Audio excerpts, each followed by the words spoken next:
I've got the job of talking about all the housekeeping stuff to start with, but it's a real honour to be here and to see this book launched and to be sitting on a panel with such talented and socially aware men. That is a compliment, by the way. Okay.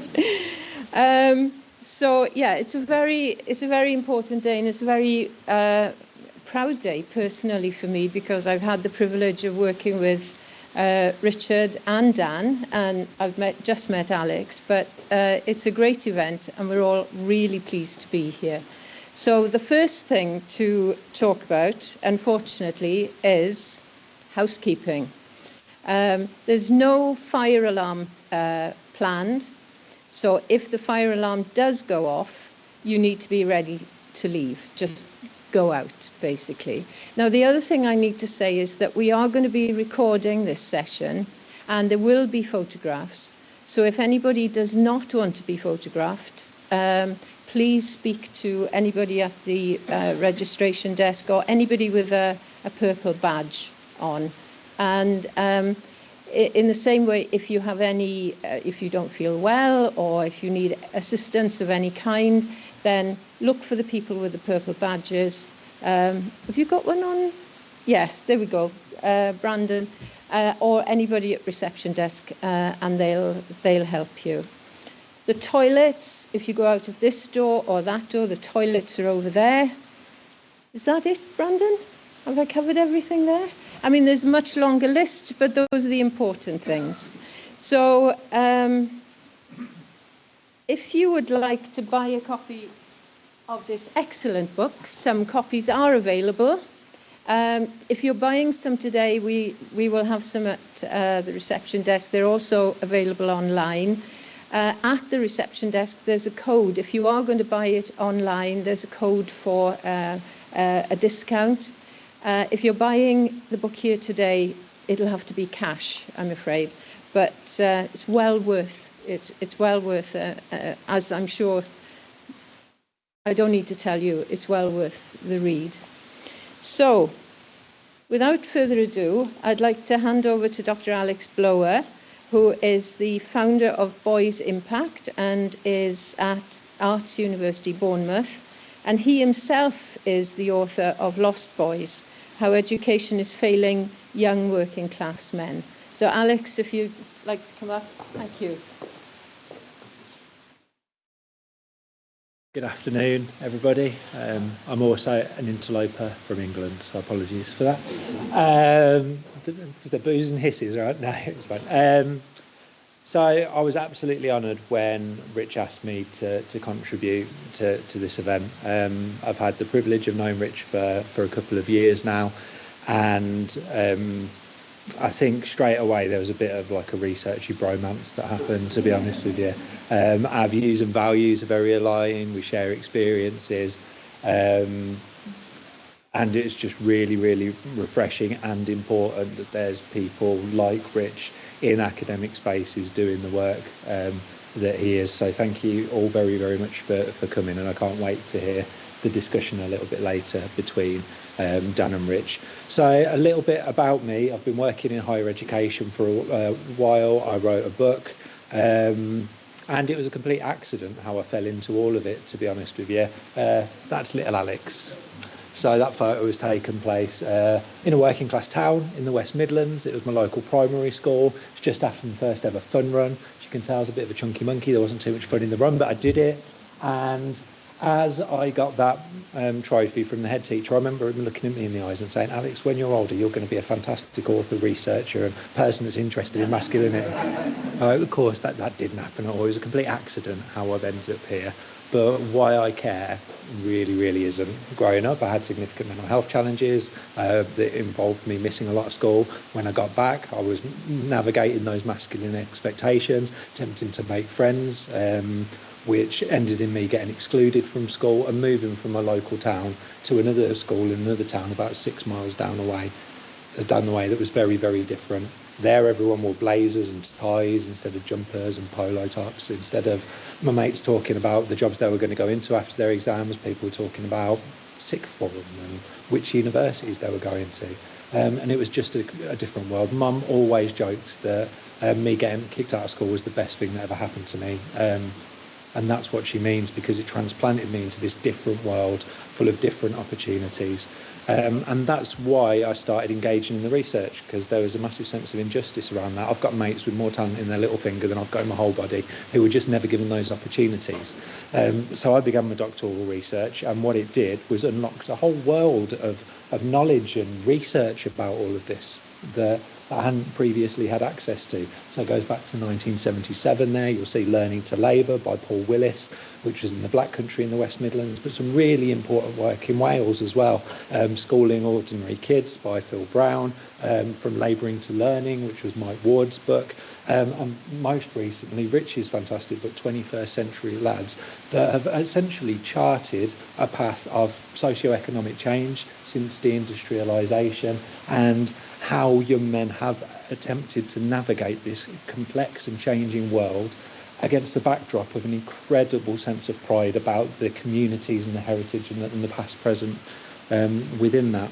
Alongside of this, we've had a lot of policy discourse, a lot of people that have articulated and re-articulated and re-articulated the challenges facing young working class men in education for about the past 30 years. So you'd assume that since it's been spoken about for that long, something positive would have happened by the time we get to 2025. Unfortunately, the answer is that isn't the case. So if we look at young people who achieve a good level of development upon entering primary school, then we see 30% of boys who are eligible for free school meals born in August achieved a good level of development, compared to 45% of girls who are eligible for free school meals and born in August. For girls who aren't eligible for free school meals and born in September, 88% of them had a good level of development, so almost 3 times as many.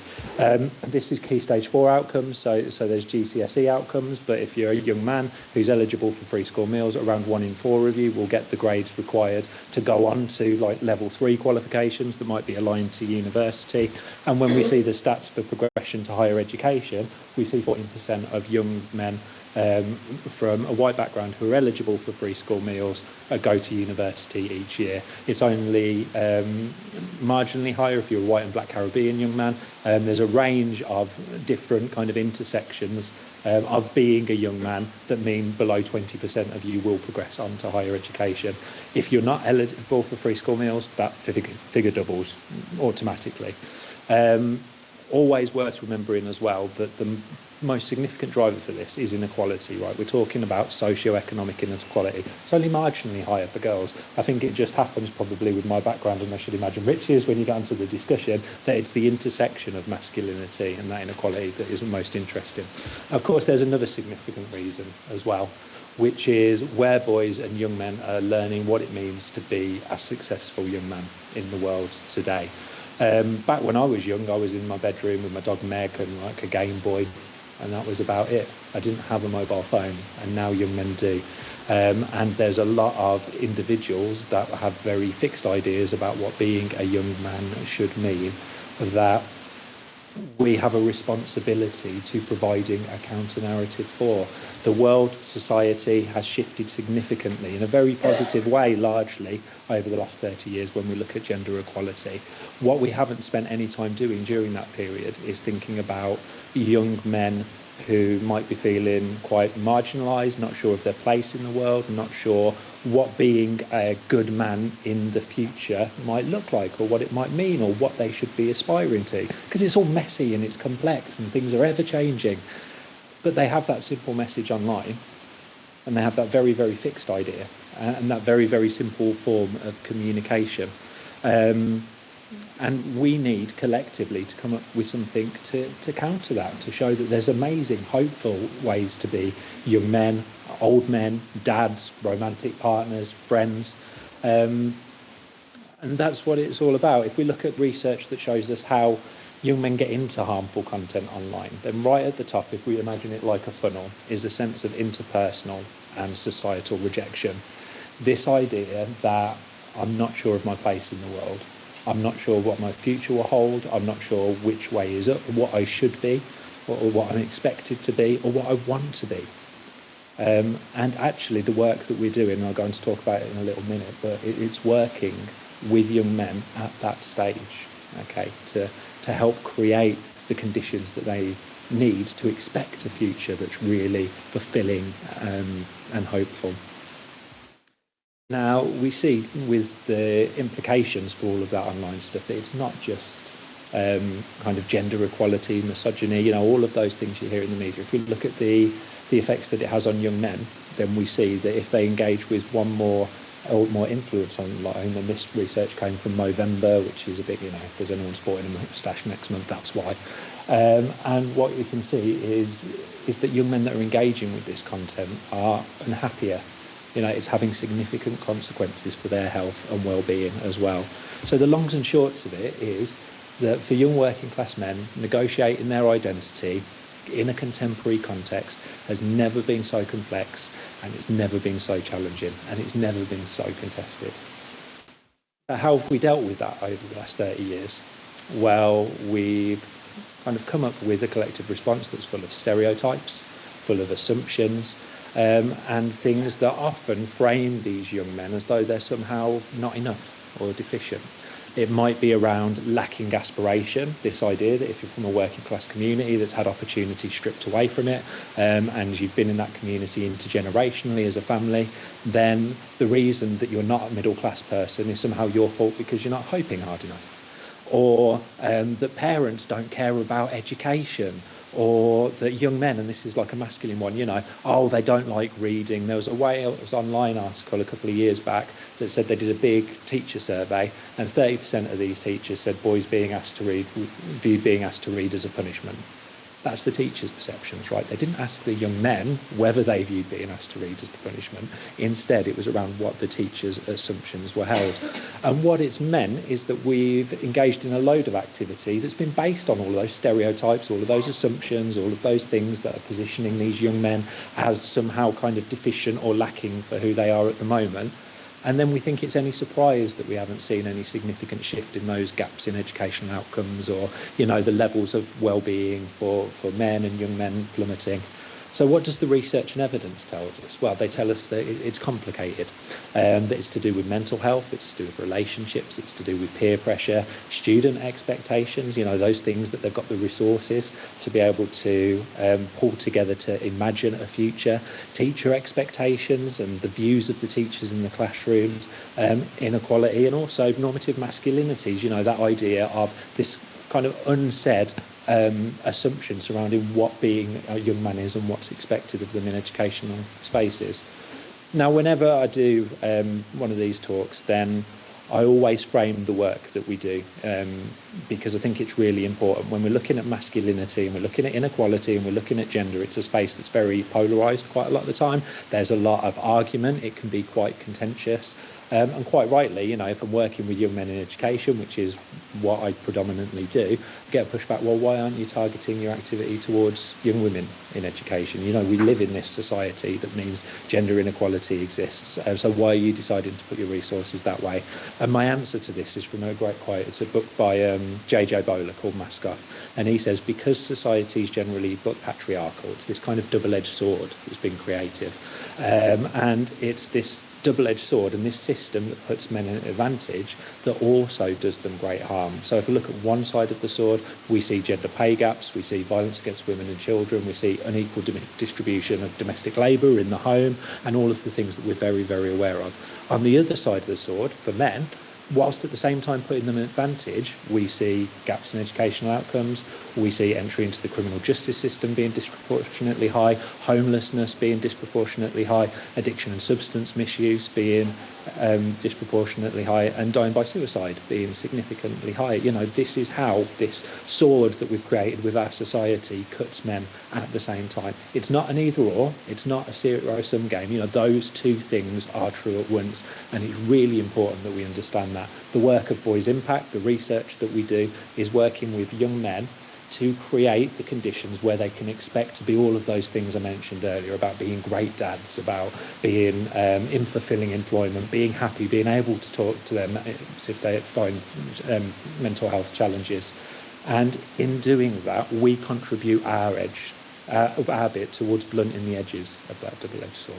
Because actually, if you've got a load of men who are going about adulting like that, then they're also far less likely to be engaged in some of the things that would perpetuate those other gender-based inequalities and harms. Now, when we look at education and young men's relationships, there's been some fantastic research out there by academics, Sophie King-Hill and Emily Setti in particular, who looked at kind of sex education and consent. And when they did their research surrounding what it actually meant for these young men to be navigating this space, they found that the young men often felt a bit insecure in their bodies, embarrassed or out of their depth in kind of romantic relationships. They had a very straightforward desire for these healthy romantic relationships, but found it really difficult to turn that into reality when they had to navigate all of these existing kind of social expectations and pressures that were on them. And they found themselves pulled between traditional ideas of masculinity and what it meant to be a bloke, and demands from society to be emotionally sensitive and self-aware. And I thought that was really interesting, because when we can look at it in the terms of the relationships like it is there, but you can pick it up into education. I always do a lot of work with head teachers in schools or teachers, and I say, imagine a time where you've been teaching a class and you've known a young man sitting in front of you knows the answer to a question, but they're not putting up their hand to answer that particular question. That's not kind of just willful, anti-authoritarian, I don't like you, I don't care about you. There's a negotiation of risk going on there. And the risk is, do I put my hand up in front of all of my mates when those normative masculine expectations we spoke about, you don't do that, that's undesirable, that's not something that is linked to who we are and how we act. So you have a risk of maybe a bit of banter at the light end as a result of you being seen to engage educationally, or on the more extreme end, you become a target for bullies. You might have emotional, psychological harm inflicted on you as a result of putting up your hand. Now, there's another risk, which is if I don't put up my hand in that class, then what I'm doing is not doing those things that I need to do to get those GCSEs and progress on in the future. But that risk is a lot further away than this very present risk of me potentially, being emotionally or psychologically or physically vulnerable in this space. And it's not a negotiation between winning and losing, right? If you've got those two risks, those competing risks, it's how do I lose less badly in this particular situation? And you can pick that up out of a school classroom, and you could take it into the street. And if you look at things like serious youth violence or involvement in criminal behaviour, it's that same negotiation of risk that's taking place. It just looks different in that different context. There's been a lot of research out of Northern Ireland, which has formed the foundation for a lot of the work that Boys Impact does. And what they've found essentially is that it's relationships that are really, really important for young men in education. Again, it goes back to that funnel idea, doesn't it, of interpersonal and societal rejection being one of the main drivers for disparities in attainment, engagement in the manosphere that we're seeing. These young men, there was nearly 500 they interviewed, and they spoke really highly of educators who understood their point of view, who appreciated the issues that they faced inside and outside of school, and challenged them, but in a supportive way. We speak to a lot of educators who say praise is really important, praise, praise, praise for young men. When we've done focus groups with young men and asked them about it, we say that's a fantastic way for me to feel patronised, but that's about it. No one should be praised for their ability to pick up a pencil. That is just something that everyone can do. What they want is praise when they've earned it, when they've done something, and they want educators to believe in them, that is possible and that they can achieve that.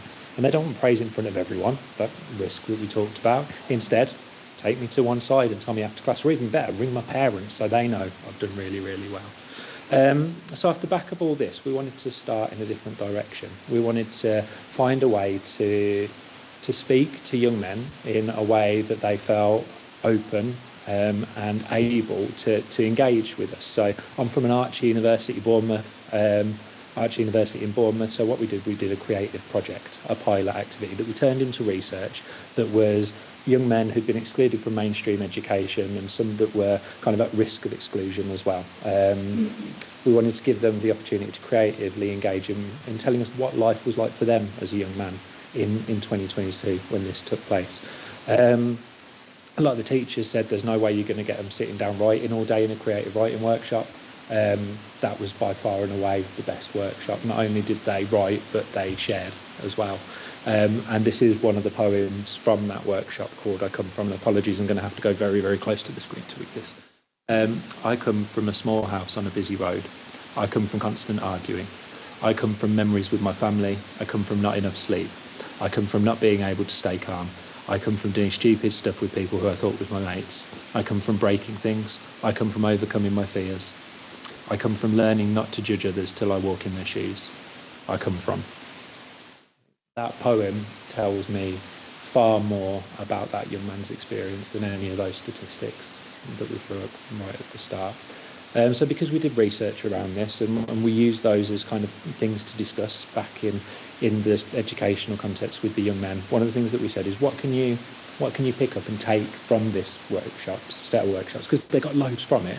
What can you apply to your day-to-day education? Like, what's been really helpful? And they said, well, nothing, because I get beaten up if I did any of that here, so I'm not going to. And that was a bit of a gut check for us, because what we realised was it was the day-to-day education that was the challenge and the issue. That workshop was great, but it was a flash in the pan compared to that day-to-day educational experience. So what we began to do was partner with one particular school leader, Dynion. She's an absolute force of nature, but we wanted to pilot the principles that came out with the Taking Boys Seriously research in her school to see what we could do day to day and what that would look like. We started at the end of 2022, and by the end of 2023, Dynion had seen some amazing results. The gaps were starting to close in educational outcomes. There was decreases in these young men being removed from lessons or internally excluded, and behaviour events were going down, which was absolutely brilliant. So what we did off the back of that was established a hub in Dorset, because we were like, right, this is one school, we need to see if we can get more schools engaged and involved. And we banged on a load of head teachers' doors and annoyed the toffee out of them.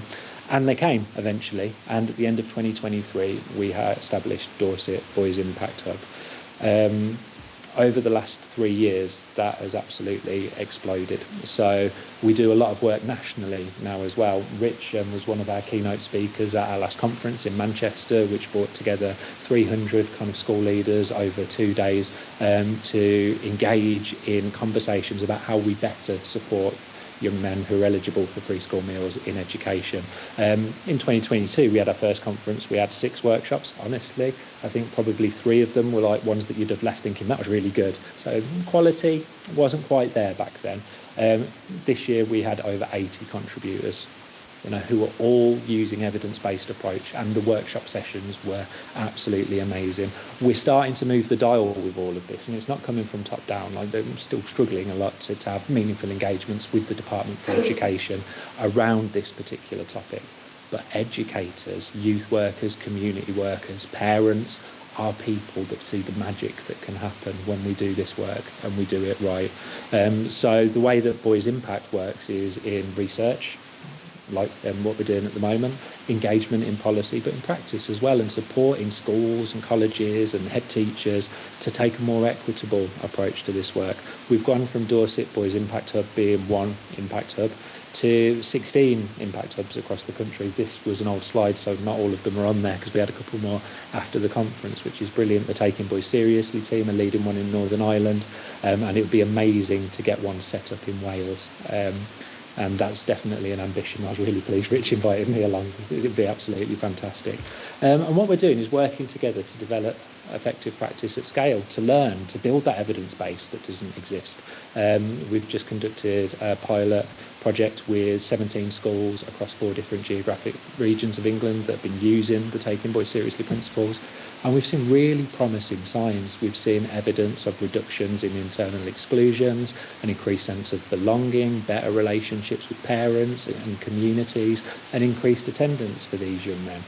but we're a long way off where we need to be, and we want to use this as a platform to scale further, to grow that evidence, to build it, and to get the government to take us seriously when it comes to equitable approaches to working with this. And I'm so pleased that Rich has provided me with a platform to speak to you all about. And I think it just goes to show how Rich is as a human being, the fact that he's given over half an hour at the start of his very own book event for me to talk about boys' impact. It's always interesting, I think, in the conversations with Rich and the reflections, because of course there are things that are really geographically situated, right? Things that are unique to your town, to your community, things that are peculiar and particular, that are embedded in this kind of collective memory that spans across generations, that has to do with your history and where you've come from and where you might be facing in the future based on the resources and the opportunities that you've got available.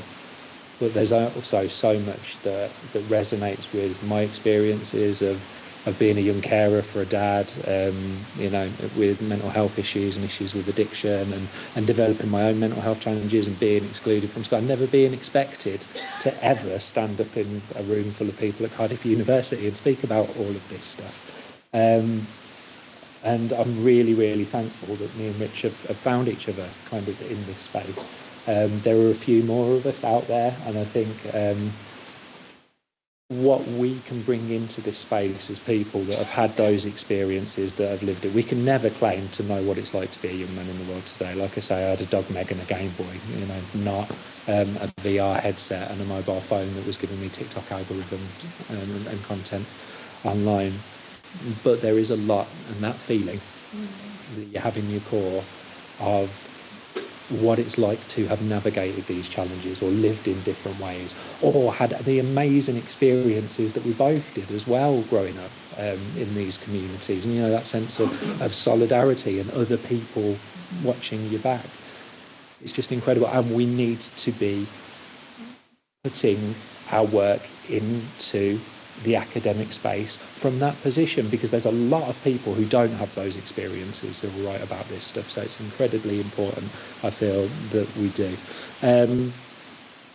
Last slide is just talking a little bit about what Boys Impact is. So Boys Impact is a movement. We're dedicated to addressing the gap in educational outcomes for boys and young men who receive free school meals.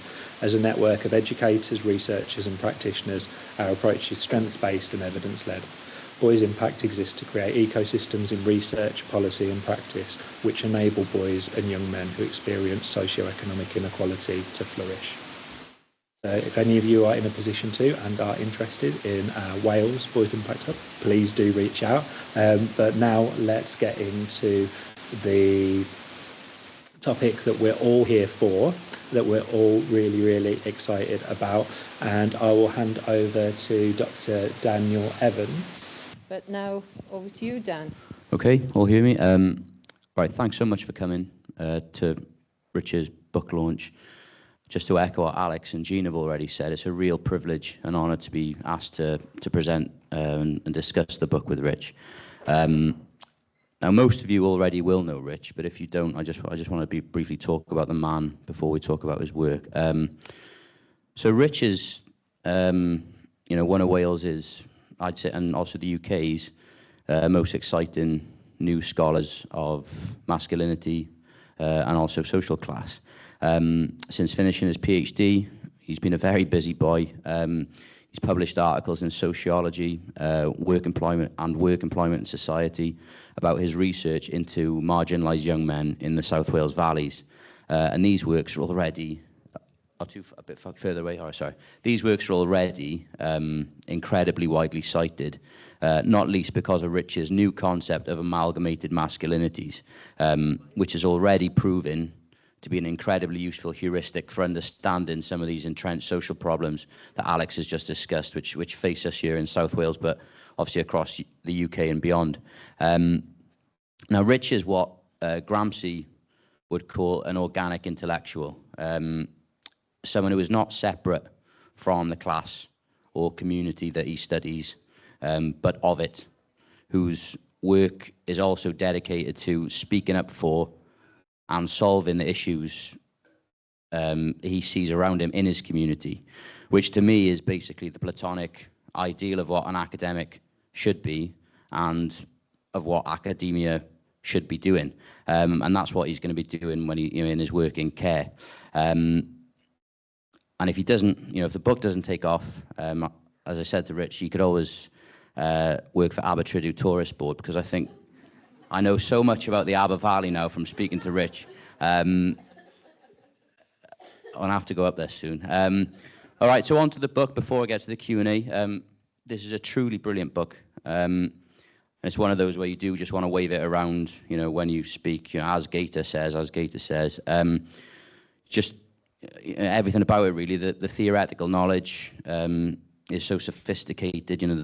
It's not just the depth of the analysis, but the sheer breadth of the stuff you're talking about. It's not just about masculinities. There's so much stuff on class, on place, on the future of work, on political economy of all of it. I've learned so much from reading it. And that's before you get to your own, new concepts of, amalgamating masculinities. The methodological insights and reflections about your own position are so important, they're so interesting. And the ethnographic data, the data in it about the marginalised young men, is so rich and fascinating, and it contains some of the best pull quotes I've ever read. And maybe we'll get a chance to read some of them out, some of them a bit X-rated. So, but above all, I think it manages to combine, really rigorous scholarship with incredibly powerful, impassioned writing, and like a real warmth about these young men.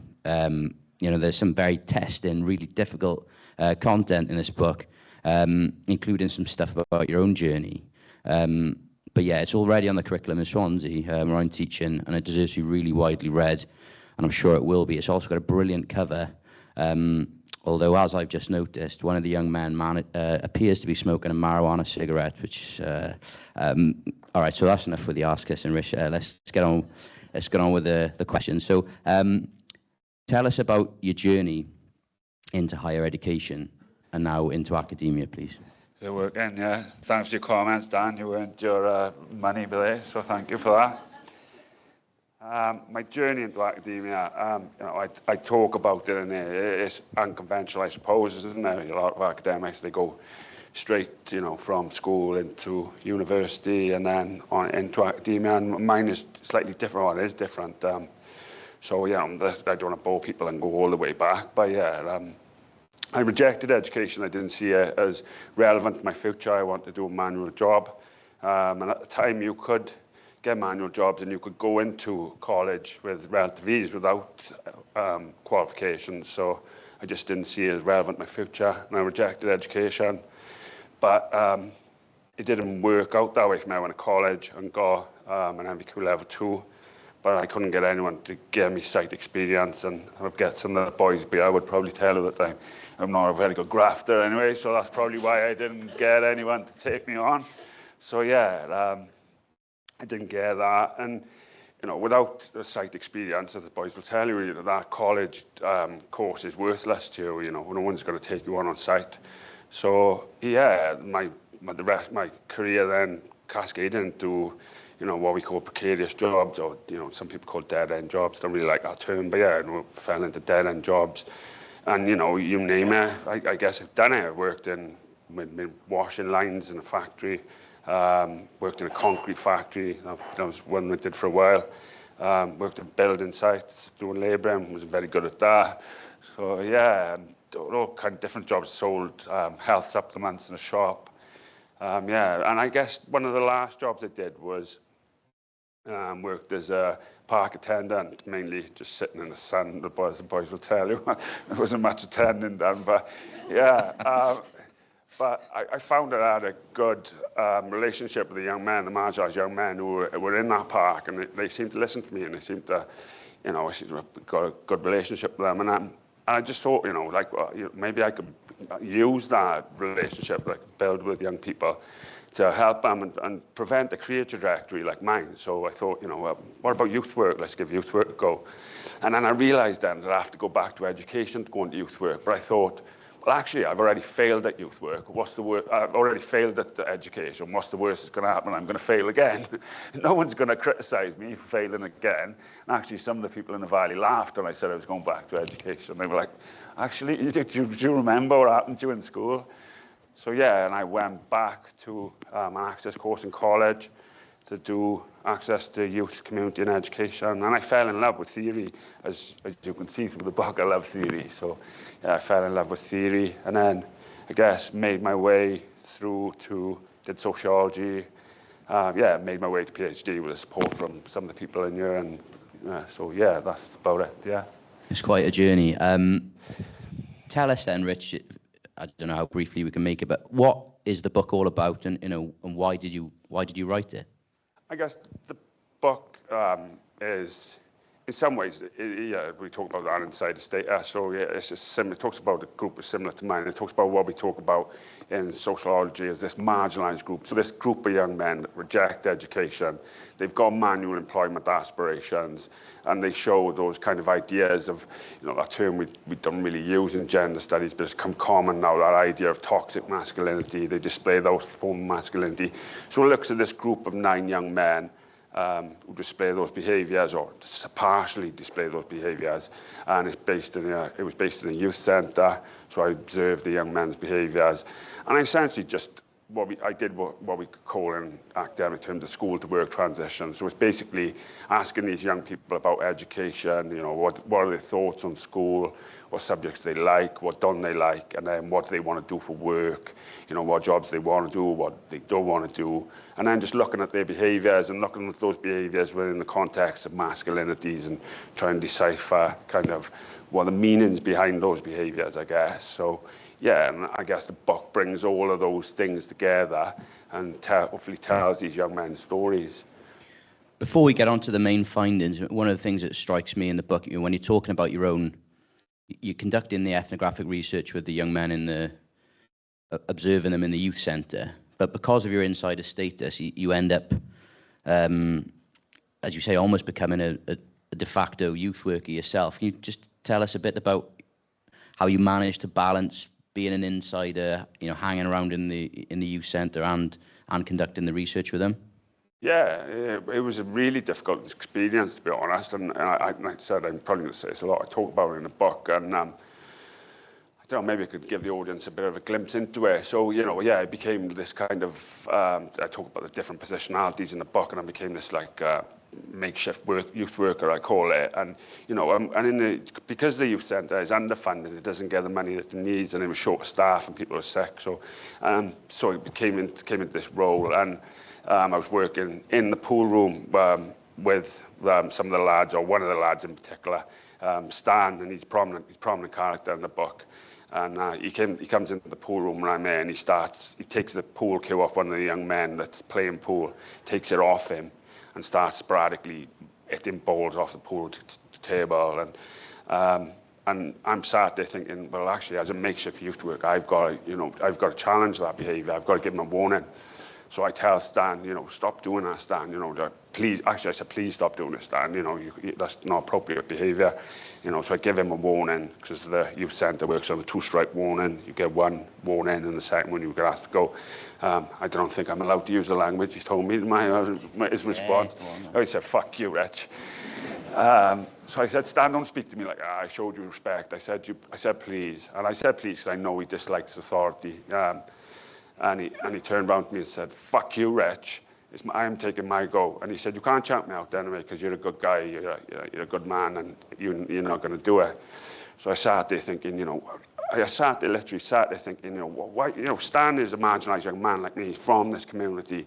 You know, I'm from this community, I'm an insider. Why is Stan not listening to me? Why doesn't he respect my view? Why, you know, have I become this middle-class academic where I'm being ostracised in this community? And you know, there's parts like that in the book that I try to highlight for the reader to show them, you know, the difficulties of being an insider. And you know, and in the end, I had to chuck Stan out. He went, but he came back, and he was fine with it. You know, it didn't matter to him. But yeah, there's all those those difficulties of positionality that I talk about in the book, because I want to give the reader a real glimpse into the difficulties of positionality and how, I think it adds a bit of depth to the story as well. So yeah. Yeah, absolutely. It's not just a case of you saying I'm an insider, therefore I have the most superior insights. No. You go through all the challenges that brings with it, and the need to maintain distance. It's fantastic. Before we get into your the main body of the book itself, the book is an heir, and I would say arguably the heir of Willis's classic book Learning to Labour, which looms really large in the study. Can you just tell us briefly a bit about that book and how it informed your own research and your whole perspective? Yeah, so Paul Willis's book, Alex touched on it. He did a study in the 1970s, and he looked at this, that school to work transition that I talk about, and he talks about what he calls the lads with an S, which is why I use the Z to kind of create that distinction, because you'd have lads, so I put the Z in to kind of help create that distinction. So yeah, he talks about this group of the lads he calls marginalised young men, and he also talks about the Euros. There's this other group of the working class young men who've got middle class aspirations and want to be socially mobile, but the lads are the main focus. And he talks about how they kind of reject education, they grow up in this community and they inherit. He doesn't talk much about masculinities, but it's been interpreted through the lens of masculinities quite more frequently, but he talks about how they inherit these ideas of manhood, and how the traditional ideas of work, of manual work, and that this is the work they want to go into. They don't want to do pen pushing, they don't want to do office jobs. They're seen as feminine and weak, and kind of so they go into the work. And I guess what Willis talks about is that these young men ultimately create their own downfall. I was encouraged by my great supervisor, Philip Brown, here today, and Barry Walkdown, to kind of use that book as the backdrop, because I guess if that's what the lads were understood originally, then my work brings that forward. How do we understand that group now? So it offers a good context. I don't just use Willis's work, as I use other more contemporary work, but it does offer a good basis, I think, to to compare and contrast somewhat about, yeah. No, absolutely does, and contrast in the industrial period of where Willis is writing, and before the collapse to the welfare of manufacturing in the UK, and you're bringing it into the modern day when manufacturing and heavy industry and stuff is on a decline. So, I mean, as what Willis would call an hero, someone who didn't reject school, was what you call a boffin or whatever. I never, growing up, I never understood why some of my best friends would reject education, why they would, mess around in class. And gradually I stopped hanging out with my friends, because you get separated, really, because I have to go on my social mobility journey, and these lads are messing around in the back of the class, talking to girls and stuff. And I never understood it. And it's clear to me that, teachers don't understand it. Society doesn't understand it. And, and the book explains why these working class young men do reject education. So can you just talk about then the lads, their relationship with education, and how they view school? So the lads in my study, the lads, yeah. So the lads differ somewhat, and as the title suggests, there's continuity and change. So the lads differ somewhat. So we see continuities in their behaviour. So they partially reject education. So they also say that education is partially not relevant to them. And I guess a good example, there's a great quote. Sorry to hype my work, but there's a good quote in there where one of the boys says, he says, I engage in maths because it's relevant for me in life. So if I go down the shop with £10, I need I need to know how much change I'll get back. And he says, also, I want to be a plumber, and I know I need maths to be a plumber. But he says, history, religious studies, I don't need them. What relevance are they to me in life? So they partially engage, whereas people like myself and the Paul Willis's lads, they somewhat totally disengaged from education. These boys are partially engaging in education, but that in itself, that partial engagement still reduces their life chances. So if you're only engaging in 3 subjects and you don't do well in those 3 subjects, you still you potentially leave with any. So yeah, and they still and they still, several of them still had manual employment aspirations. And again, there's another quote in there where one of the young men says, well, all I see in this community is men in dirty construction clothes. That's all I see. I never see men in these clean office suits. You know, that's how I know. You know, essentially what he's saying is these ideas of socialization. You know, that's what my understanding of manhood. So, yeah, their ideas. I guess that's the main theme of the book. There's continuities, but there's changes. Sorry, and I meant to say that a couple of the young men, a few of the young men, they don't want to do manual work. And I just want to say at the point, because I often, you know, people online when I release articles, they say that I'm, you know, kind of disregarding the significance of manual work. There's boys in this room, my mates, they earn far more money than me, like, so, you know, I'm not disregarding that. But what we see with these young men they've got this fascination or this fixation with manual work, is that it reduces their engagement with education, like myself. So, you know, there's nothing wrong with manual work or skilled manual work, but there's, you know, it also reduces the likelihood of the engagement because of that effect. So, yeah, I'm sorry. And some of them wanted to do jobs that weren't manual. So one of them wanted to work in media, one of them wanted to be a cook, chef, one of them wanted to be a paramedic, that's correct. And I talk about how those traditional ideas of masculinity have been ruptured through certain social influences. So the one who wanted to cook, his nan have influenced him from an early age to get into cooking. So, you know, we see this disruption of these traditional ideas of manhood. So, yeah, I don't know if that answered your question. Yeah, absolutely doesn't. I mean, just to briefly keep it onto the school relationship, is that a lot of the boys are in the PRU, the pupil referral unit, because of their rejection of education.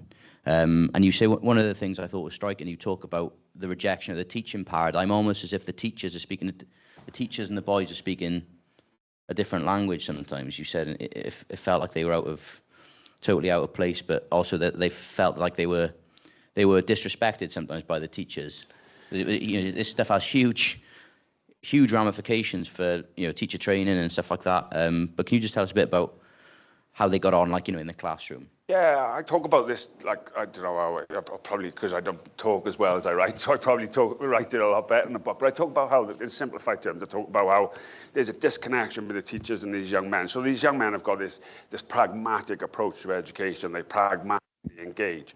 But yet, you know, Willis talks about this, the teaching paradigm, the idea that, you know, the teachers give young people knowledge, and in return, young people are supposed to be respectful in school, like, and I talk about how there's a disconnection between this paradigm. So these young men don't understand why teachers don't understand the pragmatic approach to education, and yet I guess teachers don't understand, you know, the way that the young men view school. So there's this disconnection between them, like, and, you know, I talk about how we need to bridge that gap. And yeah, you talked about that pupil referral unit, and it's just, you know, I'm not disregarding, I know the difficulties of working with these young men, but, you know, when I looked at that pupil referral unit, it was boasting the idea that, like, the highest grades I hear was like a D to G. Like, I was just like, really? You know, and I know there's difficulties, but, you know, these young men are going into these, you know, pupil referral units, and I know their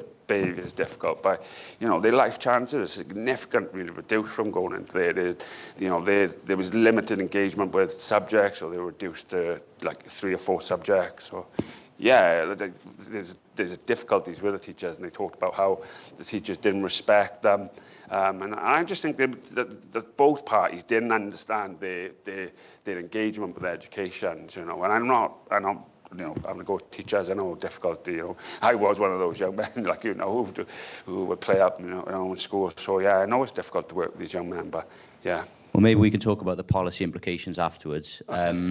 But in terms of you know, their masculinity, you know, what is it about these young men and how they view being men that makes them, you know, find school and that environment so difficult? Are we going to get into theory here now? Of course we can get into theory. I don't want to bore everyone with theory. Sorry. Okay, let's try and simplify the theory, I guess. So when we're talking about but we talk about masculinities. Obviously, we're talking that there's ideas, there's more than one masculinities, and we talk about these different forms of masculinity are influenced through your engagement with education, your social class, all these factors where you live, place-based things, and all these things come together to create different forms of masculinity. And I'm not going to get into all the different types of masculinity in hierarchy. What I will say is when we're looking at marginalised young men in deprived areas, we talk about a specific form of masculinity that's born out of deprivation. So, it's called protest masculinity, so I'll put that out there. And it's the idea, exactly what it says on the tin, that, being in a deprived area and that inability and those reduction in life chances, creates this frustration, I guess, with the system and this protest. And because you haven't got access to these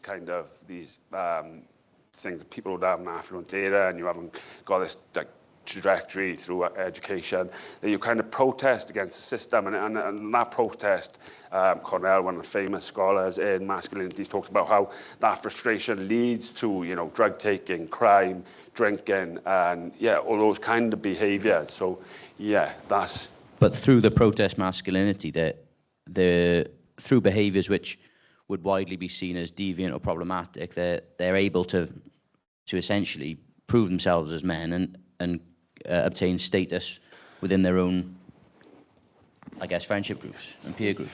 Yeah, absolutely. So, again, that's why partly my story's in it, because it reflects my story, and I don't want to go on about me, and it was difficult, talking about myself, and, it feels egotistical, doesn't it? And I want to say at this point as well, because they might get offended, I had a great upbringing as well, I had great parents, I've got a great relationship with them. I'm not just saying that because they were here, but this is even more interesting, isn't it? Because I had a good upbringing, so I wasn't good at education, I wasn't good at sport, and we now know that those were created because I've recently been diagnosed with severe dyslexia and dyspraxia. So I didn't have those avenues to become an academic. I wasn't good at sport, so I had to find another way to fashion my identity. So, we had a group of boys, and, these boys will tell you, we had a group of boys in our valley called the Square Boys, and, they also rejected education, but they were really popular, they got all the girls, they took all the drugs, they got into fights, and they were really popular. And, for me, it was like, but I can't be good at education, I can't be good at sport, I want to be a square boy. They're cool, and that's what we're talking about when we're talking about protest masculinity. We're talking about these young men, they haven't got avenues, they haven't got these access to education, they haven't got this access to employment, so they have to refashion their identity in other ways, and, the most obvious way is, is together, and those kind of ideas of masculinity were popular in some ways in the past, in the 90s, Lads culture was booming in the 90s when I was a young man. They're not fashionable anymore, thankfully. We're moving away from them. But so I don't know if I answered it. Yeah, it does, mate. No, it's fab. And one of the things that, you mentioned the Square Boys, and the thing that shines through in the book is really, is the role of place, is the role of, the valley, the ontological security that the lads derive from their community. Unlike people who want to be socially and geographically mobile, the boys want to stay local. They talk about the importance of family and friends. The residual strength of sort of the working class community, even as the apparatus, like the mines and stuff, have closed down. So tell us a bit about the role of place in all this. Yeah, so the role of place is significant, isn't it? The very fact that it is a deprived area, as I said, it is essential to those, or scholars would argue, is essential to that creation of masculinities. And, and it's also, if you haven't got access to certain things, then you're obviously going to draw on your social networks, aren't you? Those social capital because you're not able to access other things. And those those young men are very much entrenched with those ideas of community. And I think what is interesting when I talk to them, because it echoed my experience, and maybe I could reflect on this a little bit. So the boys will tell you, so we walk through the valley, right? I walk through the valley with a dog, and you'll see someone there go, all right, Bat. And for those who don't know, Bat's not offensive, because I know academics do get offended by it. It's a friendly term we use in the valleys. But they'd be like, all right, Bat. And then when I came to like Cardiff and the cities, when I finally ventured out, I noticed that people didn't say hi to each other, and I was just like, this is wild, this world. And that's very much what the lads talk about. They talk about how there's a connection, and I think he used that as well, like about how people in the valleys, you know, that talk to each other, they're friendly, and there's that connection that still, I believe, it still resides in these communities. You know, we talk about the deaf community, you know, and in theory, you know, I would argue that they're still in these areas because. And that's the very reason I believe that's still there, because we haven't got other resources, because we are deprived. We look at other resources to draw on, because things in our community are being stripped away, Dan, and they're the only resources we've got. And yeah, and that's echoed in the lads' data. But it restricts their employment possibilities as well, because they are restricted to the place. Some of them, they're not able to go further afield and get jobs, and there's no jobs in the valley, and there's few jobs outside of the valley as well. So you have to go further afield to Cardiff or elsewhere. One of the key findings of the book is you are a theorist, you're a theoretician, is this persistence of traditional forms of masculinity, the persistence of these employment orientations towards dirty manual work, the rejection of education, yet combined with more modern expressions, which I hope I've got that. That's a way of summing up your concept of amalgamated masculinity, which, as I've said before, which is his own concept, and it's already gone through the roof. People were citing it, and it's something that when I read, it's like a light bulb moment. Well, that makes so much sense. So, can you tell us a bit about amalgamated masculinity? Yeah, so I guess maybe I could tell you about how it came about, I guess. So, and this is the strength of that insider status. And that I was, again, I'm giving the credit they do, which I like to do to people, which I was encouraged to do. And I tried to shy away from, but I was encouraged to do. So when I was a young man growing up, a couple of boys would back me up. You walk through the street and you'd be all right, but, and you might shake hands with someone, and but I don't remember shaking hands with people, but maybe you did, right? So, but I have asked the boys this, and they've got similar experience. But these young men, I was sitting in the youth centre, and they come in, they hugged each other, physically hugged each other, and I was just like, what is going on here? Like, how are these men hugging each other in the centre? Because we wouldn't have done it as young men, because it wasn't seen as appropriate masculine behaviour. You probably would have got ostracised and booted out of the community for that behaviour when I was younger. So I was just like, this is insane. But then, equally, those young men were like what stands on first name terms with the police. And he got offended when the police didn't know his name because he was so notable in the community. He's been done for smashing up shops, but yet he's comfortable hugging his friends, and he talks about, and the lads talk about mental health problems. They talk about compassion. Some of these, they talk about compassion and empathy, which are in gender studies terms, they're like the central core parts of progressive masculinity. So they show these, but also they show these elements of protest masculinity or toxic masculinity. And then I talk about how both of these come to fuse together. They amalgamate to create this kind of identity. So yeah, it's essentially that negative, toxic masculinity, whatever you want to call it, with this kind of more progressive ideas, and they display both of them at one time. Yeah, like striking data when, in the one page, you get a young man talking about, the violence they've committed or being excluded from school and boasting about it. Yeah, and the next, just very progressive views regarding homosexuality, very progressive views regarding women, by and large, mixed friendship groups, which, as you said, was when I was growing up, that wasn't normal, and it's almost like the persistence of these old forms of masculinity, but in a totally new epoch where some things have just become new norms, have just become totally normalized. What role does you talked about place, but what role do external social factors play in that? Because you talk about the role of things like, rap or grime music, footballers and pop culture in in helping change that worldview?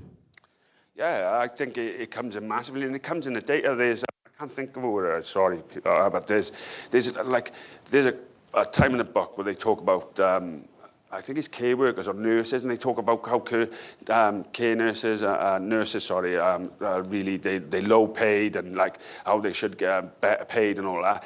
And there was a song, I can't think of the Dave, isn't it? Yes, Dave. That's right. Thank you. It's Dave. And Dave, there's a song by Dave. It's a really powerful song. If you hear it, it's quite a political song. And he's talking about his mother was a nurse and how she's been treated badly by the state and how the state. And like it was fascinating because their data almost echoed that song that they were listening to. It literally blew my mind how similar they were, and and you could see it, and you could see it coming through the data, and yeah. So.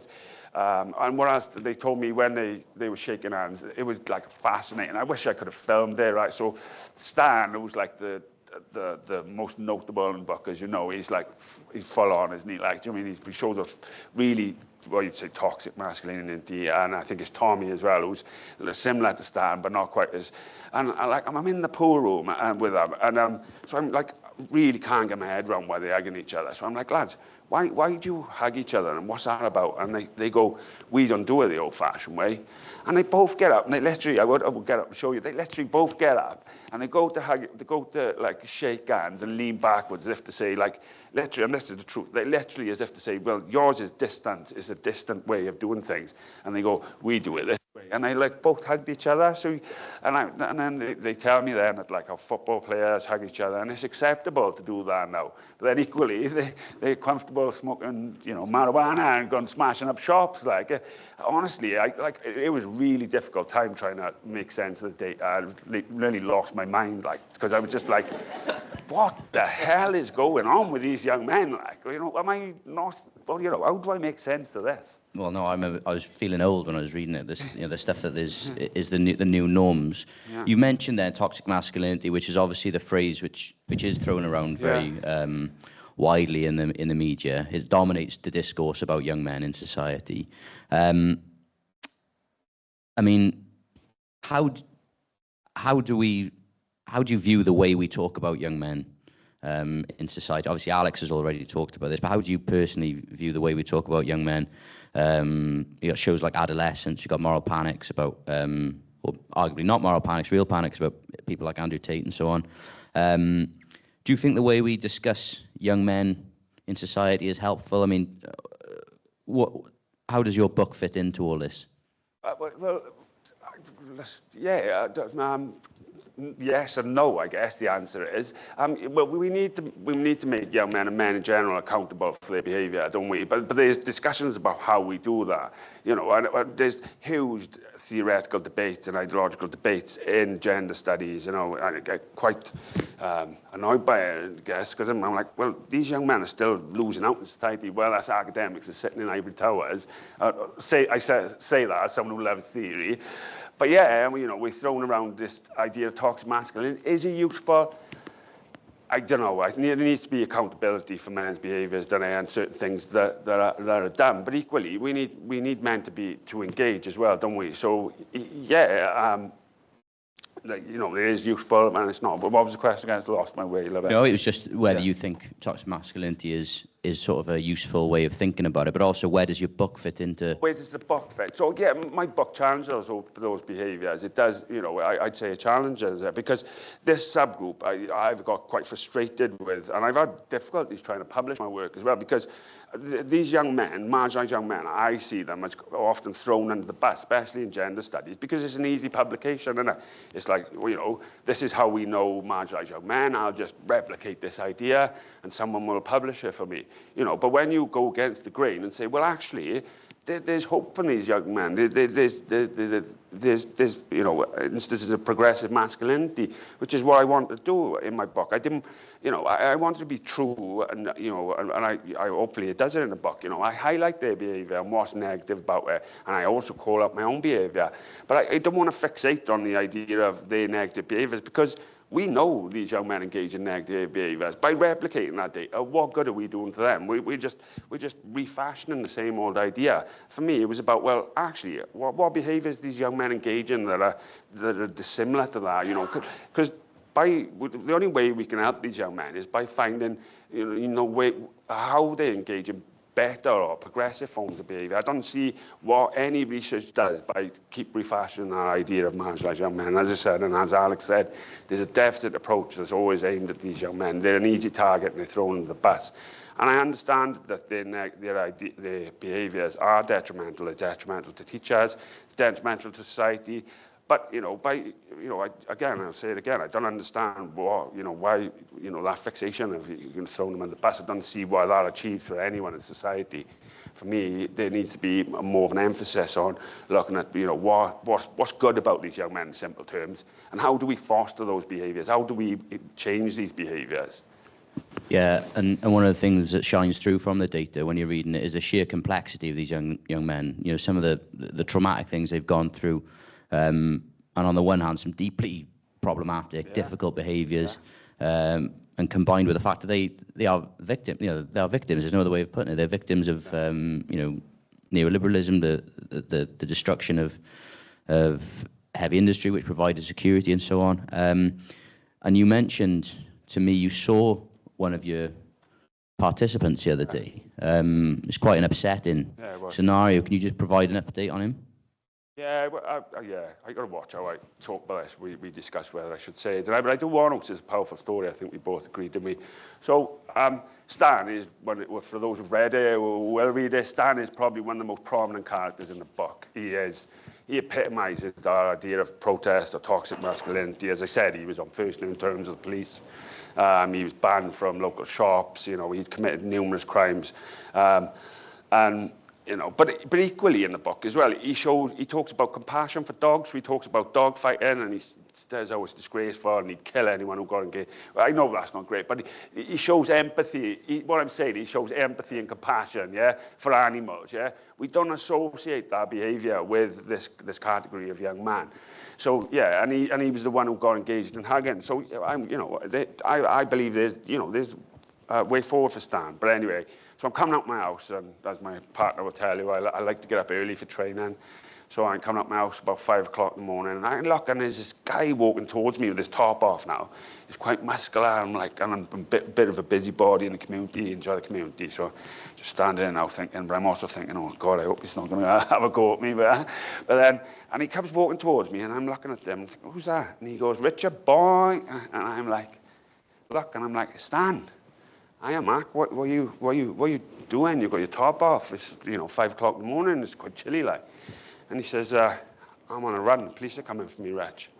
And I'm like, I don't want to say his crime because if it comes out, he might get back. But essentially, there was a gang. He'd got involved in some gang, and the police would and he'd created some crime. He'd done some crime. No one was involved.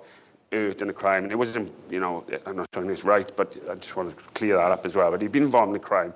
He'd been chased by a gang, and he had to run away, and he was coming through the community, and I looked at him and I was just like, we've absolutely failed this man. In our book, he shows clear signs of progressive masculinity, and we failed him. This guy's on a run from the police, he's looking to go to prison, and I was just absolutely devastated, and I felt bad for myself. I felt like I'd failed him as well. I'm standing here with my book, with my academic friends, selling my book.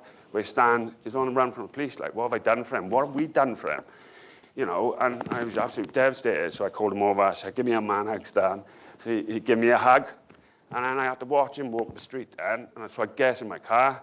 I go on my way to the gym, and there's a police car, blue light in towards me. And I was just like, I was coming for Stan, like, doing. And I honestly, but I was nearly in tears. And I thought, this man who considers himself quite masculine, it's really upsetting for me, but just to think of, like as I said, there's a better future for Stan. I believe there's a better future for Stan, and he shows it in the book, but we failed him, and I failed him somewhat as well.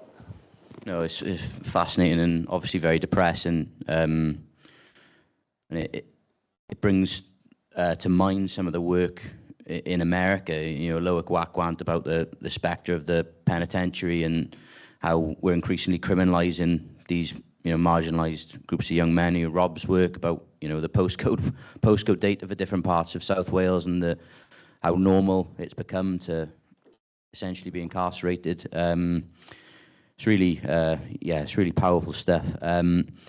So let's talk, the future and policy. What's so interesting is, the book is about, in a way, the persistence of old ways of being. You say, in a way, the Aber Valley is almost, and some of these young men are frozen in time. There hasn't been this rupture in this, hasn't been this real transition to, the work of services and white-collar work. You've got the rejection of social mobility, the rejection of basically all the things that we expect of young men, but not just of young men, of whole communities to do.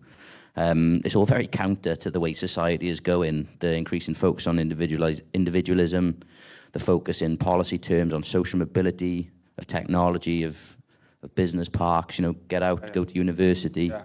So where does this leave the young men? You just get this feeling they're being, these whole places and young men are being left behind. What happens now, I guess? As I said, I hope that comes through in my book. I just really hope it does. Like there is a better future for these young men. I'm going to do my cold ones at the end, right? So we'll save that in the end. But there's a better future. I hope that comes through my book. There's a better future for these young men, yeah. And we really need to respond to that. We talk about the future of work. Well, I don't want to get into it, but we talk about the future of work, and we talk about the ideas of lifelong learning. This work was conducted in a community where I think currently 27% of the people got no educational attainment. Yeah, it's massively different to other areas in the UK. Yet my library's been taken away. And yet the Welsh government want me to lifelong learning. There's a massive contradiction here, isn't there? Like, do you mean? And this is the problems for these young men. As I said, there's a better future for these young men. There's changes in their ideas of employment. There's changes in their ideas of education. And I talk about how there needs to be interventions to help these young men, to change their ideas of employment, to change their ideas of education, because it's starting to come through. And I just think we're on the cusp of an important time, and Alex talked about an important time where these young men go one or two ways. Yeah, we either help them and intervene, or other people will fill that space that we leave behind. Like, so, yeah, and I guess, sorry, not really answering your question. That policy approach, yeah, is interventions that rupture these ideas. I'm fixated on that means rupture an idea. Get it in it, cite it in your word, right? Yeah. But you do discuss the PRU, and then you do at the end, you do go into very concrete terms about what we can be doing. Yeah.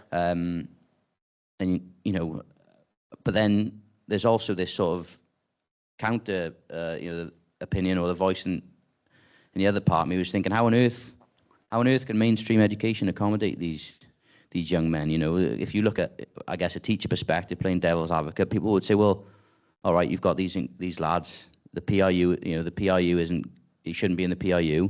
But we get them back in the mainstream education, and they'll be so disruptive. What does that mean to people who, the majority of working class students who do engage sort of with education?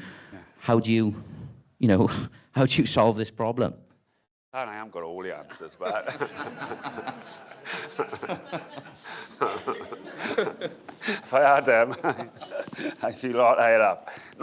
I do talk about it in the book. I do believe, right, and they need to be integrated into mainstream. And I know it's going to be difficult, right?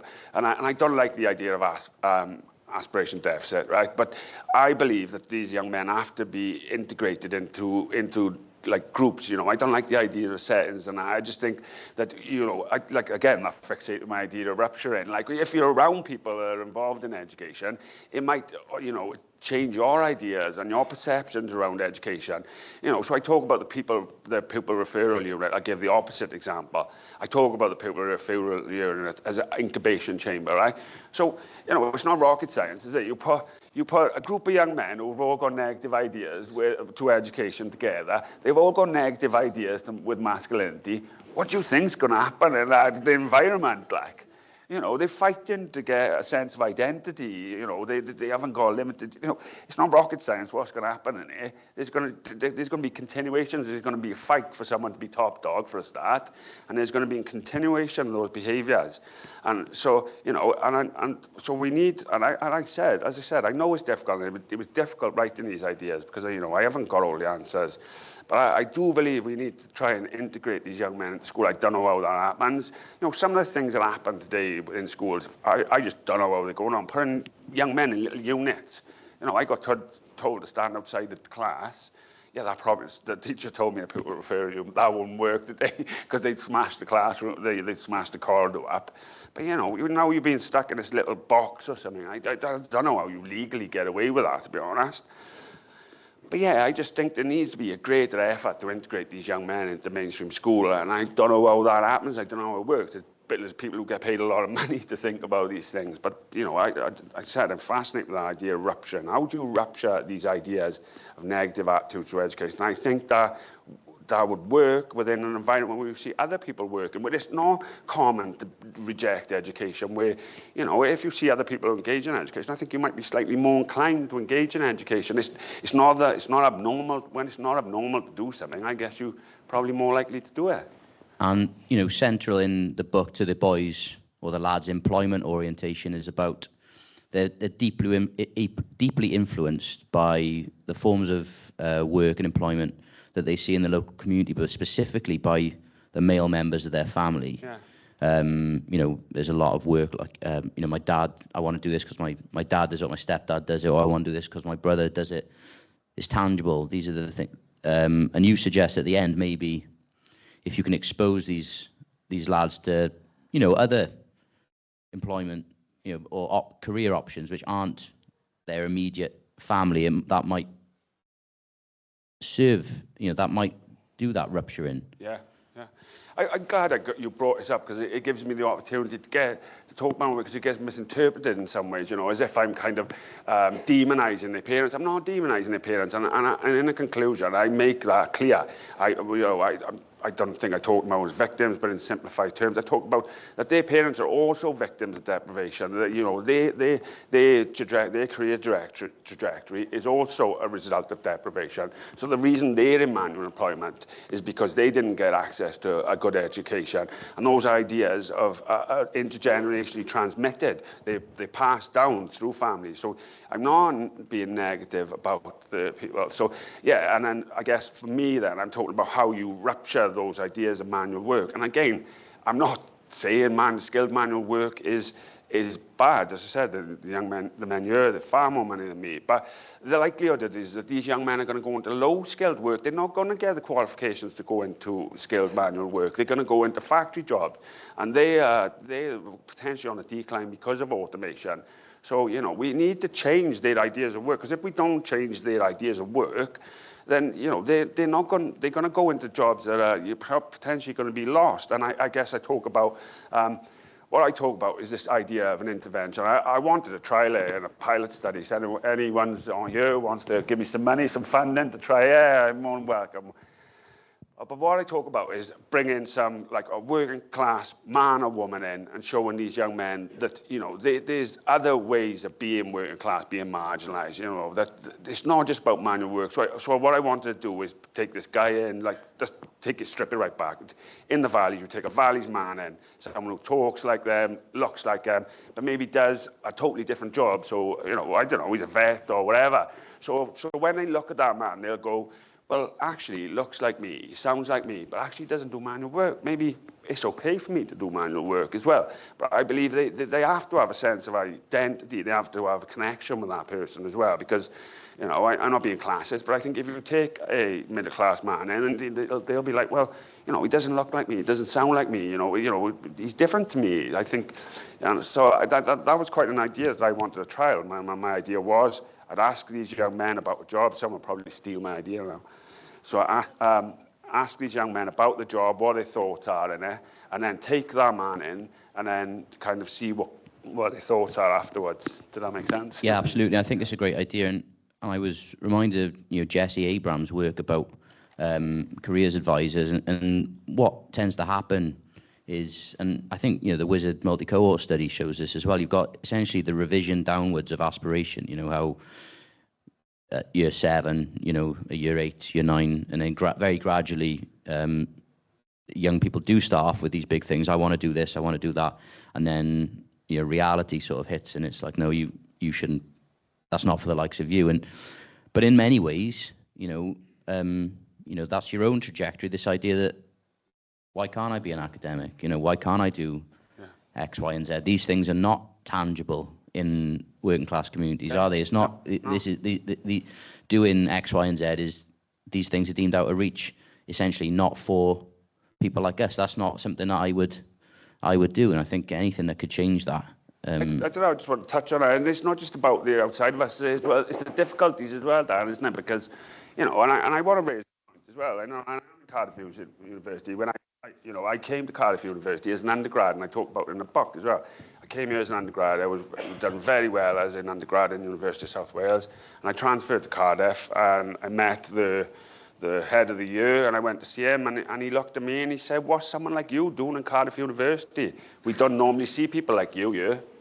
I'm not going to tell you who it was. It was a prominent academic, you know what I mean? And I was on the first ticket back to the USW, and because I was like, well, obviously, I don't fit in here. Thankfully, I've had far better experiences with great academics in Cardiff who've been really good to me, really supportive of me, and are really supportive of me. But, those are the difficulties that we face when when you haven't got, my accent, very rarely hear a Valleys accent in Cardiff. I remember seeing a man, he came out with a suit on, right, and he had a strong Valleys accent, and I was literally, that man is a god, I hope I'm like him. But that's sad though, isn't it? Look how sad that is. I'm like seeing this guy who was a professor, I think he was, I'm assuming he was. I wish I'd asked his name.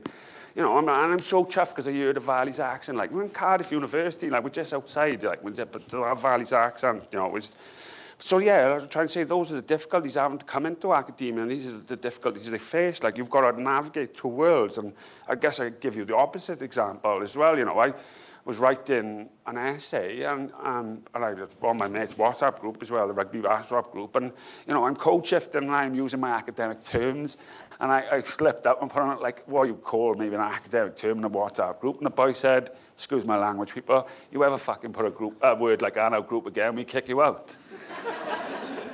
So this is the world. This is how you've got to navigate these different worlds. Do you know what I mean? Being a chameleon. Just two more questions then before. I guess you talk about place and placemaking, and if you look at the way we've rejuvenated, or South Wales, or the industries that have come in to replace the heavy industry, it's service work, as you said. It's feminised work. It's call centre work. A lot of the lads mention the army as an option, I noticed, which is, it's a form of work which allows them to be men. Let's talk a bit about the future of work. Are these the right types of jobs to be bringing to the area, or do we reopen the pits, or what as Farage wants to do? Yeah, no. No, we are going to protect the sea changes, and and these young men don't want to go into, those kind of front of house kind of jobs, those service sector jobs, because they see them as feminized. They're still rejecting those jobs, and there's some nuances in Steven Roberts' work as well. If you are interested in topics, I would encourage you to read Steve's work. Great, but Steve looks at a different kind of subgroup of working class young men. But these young men, they don't want to go into service work, and as I said, the likelihood is they are going to go into low-skilled work, and they're at risk from automation. So unless we intervene and we do something about these young men's, their abilities and the way they engage in education, we're going to see rising inequality in these areas. We're not going to, fix it. So yeah, Can I quickly read one of these quotes about the call centre work? You're not going to read the worst one, are you? You can't use our words in here. I know you're fixated with it. No, it just when they were Rich is using visual methods to say, what would you think about working in a call centre? And I worked in call centre for many years, and the guy, he says, sometimes people rage on the phone. You have to keep calm and try to hold your anger back, and then you can't, and then you just say, okay, bye. I'd go around their house and bang them out. But no, fascinating stuff. We shouldn't laugh, should we? That's the worst thing. It's funny, and we shouldn't laugh, should we? You know, and I guess that's what a lot of people said about my data, like that. You know, it's funny, but it's equally not funny, is it? Like we shouldn't, you know. No, and as you said, I mean, I guess the key point, similar to learning to labour, is these young men become hostages of their own masculinity. But it also, you know, I remember when I was, you know, working the call centres, and then you ask, you know, people say locally, well, there are jobs. Why don't you go, you know, to other people? Why don't you go and work there? And the answers are in here. You know, they don't want to because it's an entirely alien sort of mode of being, something which undermines their entire sense of self. So it's not going to happen. Yeah. So, all right, lastly, you know, the Caerphilly by-election is coming up. Oh, come on, Anne. No, but I knew you was going to do this. No, but obviously Reform are ahead in the polls at the moment, which is incredible to me. But one of the things I always, you know, when I read Rich's work, I think one of the things that's missing from contemporary political analysis is a discussion of masculinity. Because, you know, some of the young men I used to coach football with, you know, they're very much being radicalised, essentially, sucked into, you know, Tommy Robinson and Andrew Tate and so on, because I feel like the right are very good at harnessing aspects of protest masculinity, you know, maybe better than some progressive parties. Do you see, you know, what role do you think masculinity is playing in broader politics, but maybe in Caerphilly at the moment, if anything? I wish you hadn't done this. I knew you was going to do this. But the role of masculinity in class is evident, isn't it? You know, we again, as I revert back to that idea that protest masculinity is born out of a lack of opportunity and born out of deprivation as well.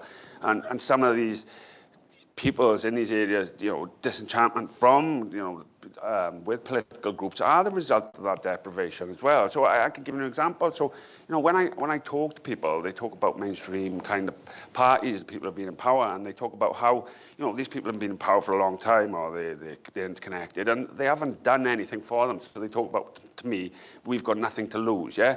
So they you know, these people are not stupid. They see the deprivation that's continuing in these communities, you know, and when I go through my community, Dan, you know, I'd love to take some of you, you know, especially people who are from an affluent area, walk through the Arbor Valley, because what you'll see is a dilapidated park that hasn't had any work on it for the last 20 years. Yeah, it's fallen apart. Yeah, you'll see my library that's being stripped away. You know, it's being taken away within a community that's got one of the lowest educational rates in the UK.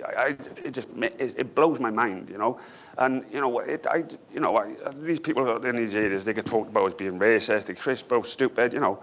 They're not stupid. What they see is their life chances are not getting better. You know, there's no work in my area. You know, you talk about Andrew Tate again. You know, these young men, and they did, I'd say lost, but you know, they've got this lack of, you know, they've got their life chances are reduced. So, you know, they very much these ideas, you know, and these, what we're seeing in the political thing is a result of, you know, these lack of opportunities and born out desperation and frustration, I guess, frustration with the system and the situation they find themselves in. You know, it's easy to throw labels at these people as racist or, you know, and they, you know, they're stupid. They're not, there's, you know, there's a lot of very intelligent people in those areas. They're clinging for a bit of hope, and they want something, you know, they want a better life. That's what they want, you know. Don't we all want a better life? Yeah, and they you know, what they see is the mainstream that is not supporting them. You know, we talk about socialist parties and we talk about people looking after them. You know, while we're throwing that around, my library's been stripped away. Honestly, that blows my mind. Stripping the library away when you're the same party that's pushing lifelong learning. You're stripping, but not only are you stripping them away, you're stripping away from deprived areas. So I go through Caerphilly, and Caerphilly's got a lovely park. In fact, this park's got a little gym in it where you can have a go, like, do you mean? You know, got a gym in it, like, do you mean? And it's got a massive library, like, it's got, you know, it's going to have a brand new, you know, leisure centre. You know, you're creating these place-based inequalities. You're almost fashioning, you know, determining these ideas. Yeah, it absolutely blows my mind. It's a scary time, that, you know, and I don't want to get into my political views, but it scares me, it does, and you know, but you know, we think we've only got ourselves to blame for where we are in some ways, you know. Okay, fab. I think that's enough from me now, Jean, isn't it? And then what's happening? Never enough from you, Dan. Never enough. Now, then, is it? Thank you very much. I think we could all...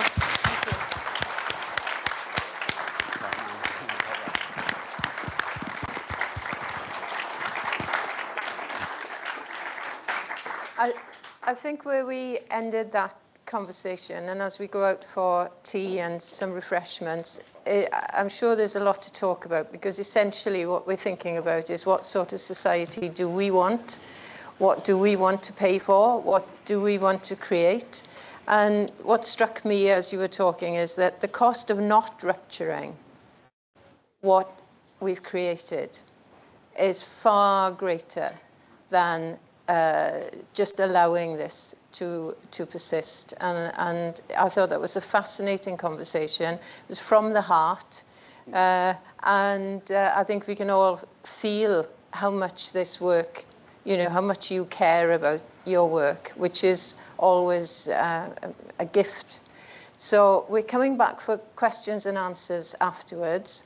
There's some tea outside. If we can come back in at 4:10, that would be great. Thank you very much. Right, welcome back. This is the chance now for you to talk and ask questions. And to give you time just to think about, what you'd like to ask, I'm going to start by asking Alex to kick us off, because I think you've got one question you wanted to ask Alex, yes? Sorry. There you go. That's brilliant. Thank you very much. Rich, thank you for that conversation before the break. It was an absolute honour, I think, to be able to sit next to you and get front row seats. Thank you for speaking so eloquently and passionately, and for providing those really deep insights into some of the aspects of the book. My question is one that's a little bit more personal, I guess, and it's what would you, if you could whiz yourself back in time now, being Dr. Richard, being at an event, where you've launched this book, what if you whizzed yourself back in time 20 years, what do you think the conversation with yourself would be? Or what kind of advice or things would you want that version of you to know, having gone through all of this stuff? Wow, it's a difficult one, isn't it? We had a little chat about this earlier tonight. I don't know whether I could share this one in here, but yeah, I would imagine, first of all, Richard, or Bumble, as many people know me, Navali is my nickname. You'd probably think he was high on drugs, the drugs he was taking at the time. But I don't know, what would the conversation I'd have for him? I don't know whether I could have changed his... Because of the difficulties he was experiencing in school through dyslexia, and he wasn't good at sport, I don't know, it would have found it difficult to change that. He would have needed support. We didn't have those kind of things. I don't know. I guess, and this is the strength of my mother, I guess my mother always said to me, you will find your place in the world in the end. And my mother has said that to me on numerous times. I think that was her hope when I said her and my father did the best job they could with a boy who was off the rails somewhat, and my mother was always like, well, you'll find your way. And I guess that would probably be my take home to him. It's different now, I suppose, because I know what I know, and we know about these difficulties and dyslexia and dyspraxia, and we can change interventions. But then, back in my time, those things weren't talked about. You were just a naughty kid, Alan. You were just, you were very much a lad, and with those, when I had my dyslexia, the woman said, dyslexia is off the chart. How did you ever get to this point on a PhD without being diagnosed? You shouldn't have got here. And, so if it was that bad, how was it not picked up in school? So, yeah, I guess, I don't know. Yeah, I don't know. I guess, my mother's words would be, you'll find your way in the end. Maybe take that book back and say, look, that, whose name's on that? You will find your way in the end. And I guess what I want to change, what's happened to me in life, I guess no, because, that history and what I've done has led me to this point, to this book. Without that history, I might not even have read that book, and I might not be where I am. So, yeah, I don't know if that answers it. Yeah. Thanks, Rich. Would anybody like to kick us off with a question from the audience now? Anybody? Yes? Great.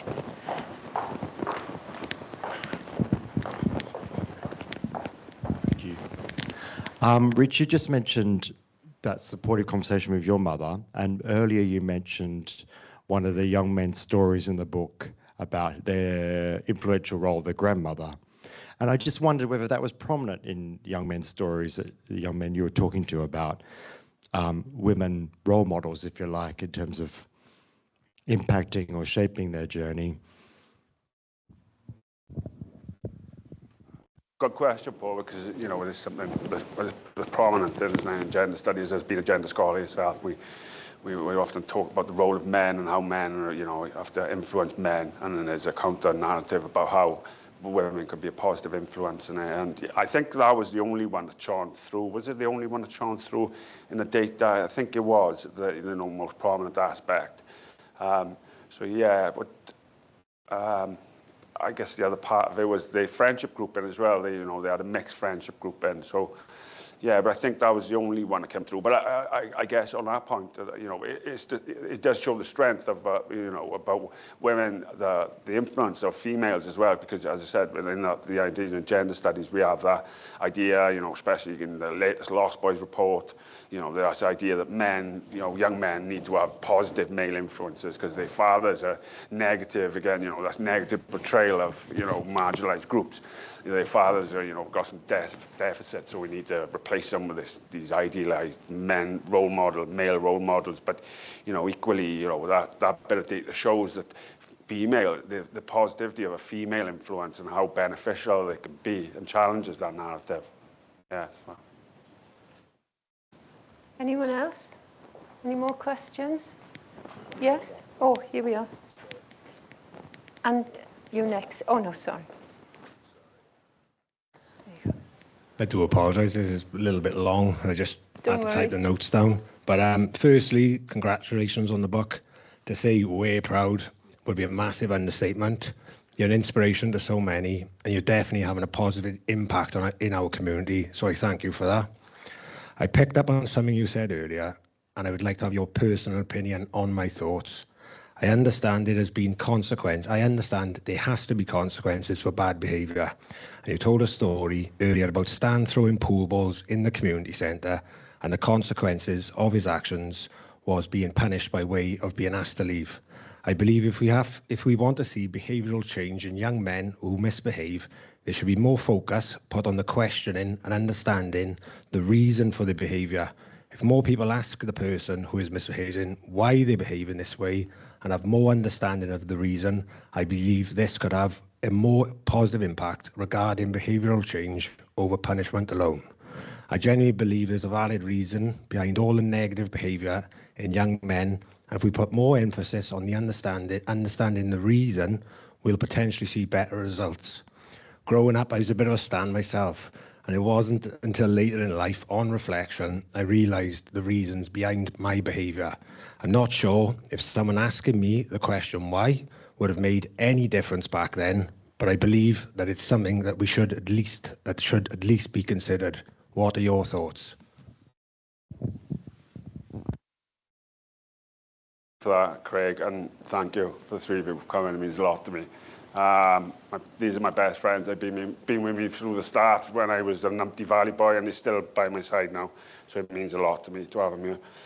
Craig, I totally agree with you. Like, you know, you're a very educated man yourself. You know, successful builder, manager of a building company, and I totally agree with you. You know, we need to understand our behaviours, and I hope that's what my book does in some ways. It does try to understand their behaviours, but in the context of that youth centre, okay, to be fair to that youth centre, there's a lack of funding for it. You know, it's running on, you know, a limited amount of staff, so it hasn't got the ability to delve that deeper into the behaviours and challenge those behaviours. It has to use a quick fix, doesn't it? Like, and you know, the fact that stands it in bottles around that room, he's damaging the youth centre, but he's also potentially going to, you know, injure the other youth people in that room. So, you know, I agree with you. We need to understand that behaviour, and hopefully that comes through in my book. And you know, behaviour is a consequence of something that's happened in his life. You know, I don't know. Can I share this? I was playing pool with Stan, and he talked to me about his father. You know, I'm an insider, and I know Stan's father. And Stan asked me, did I know his father? He kept asking me all the time, do you know my father? Did my father ever talk about me? You know, what does that tell you? What does, you know? I know what it tells me. You know, you know, I think that answers some of the Stan's problems in some ways, and, you know, I don't want to get on and say as far as negative, but, you know, it does reflect. But yeah, I totally agree, Craig, about in the context that youth centre, it hasn't got the funding and the ability to do that. But we do need to understand these behaviours, and I think most people, a lot of the times, these as Alex said, these behaviours are understood through a deficit approach. So, you know, these young men are thrown in the bus. So it's just like, you know, these young men are no good, you know, we can't do anything with them, you know, and it's easy to sensationalise that ourselves. Papers, doesn't it? You know, when you know, it's an easy fix, isn't it? You know, we can't change these men, we can't do nothing about them, so we won't bother dedicating money to them. But hopefully that's what comes through my book, and I'm challenging those ideas. As I said, I don't disregard their negative behaviours. I call them out, and I call my own behaviours out, but I also say that, you know, there is some positivity in it. So, yeah, good question. Thank you. Yes. Thanks. Really appreciate being here today, Rich. Thanks for letting me come up. And I really admire what you've been doing. I've seen you in the last few years, got to know you quite well, and the difference is amazing. A couple of things you said. One is about funding, and I'll come on to that in a minute. But you said you're not a grafter. You are. You know, you graft. In ways that other people don't. You're trying to find that solution, that thing that's going to, you know, spark a change, I think. And it's, as you say, it's not rocket science. It needs someone to say, look at these policies that they're putting out. Look at the rhetoric that's coming from government, etc.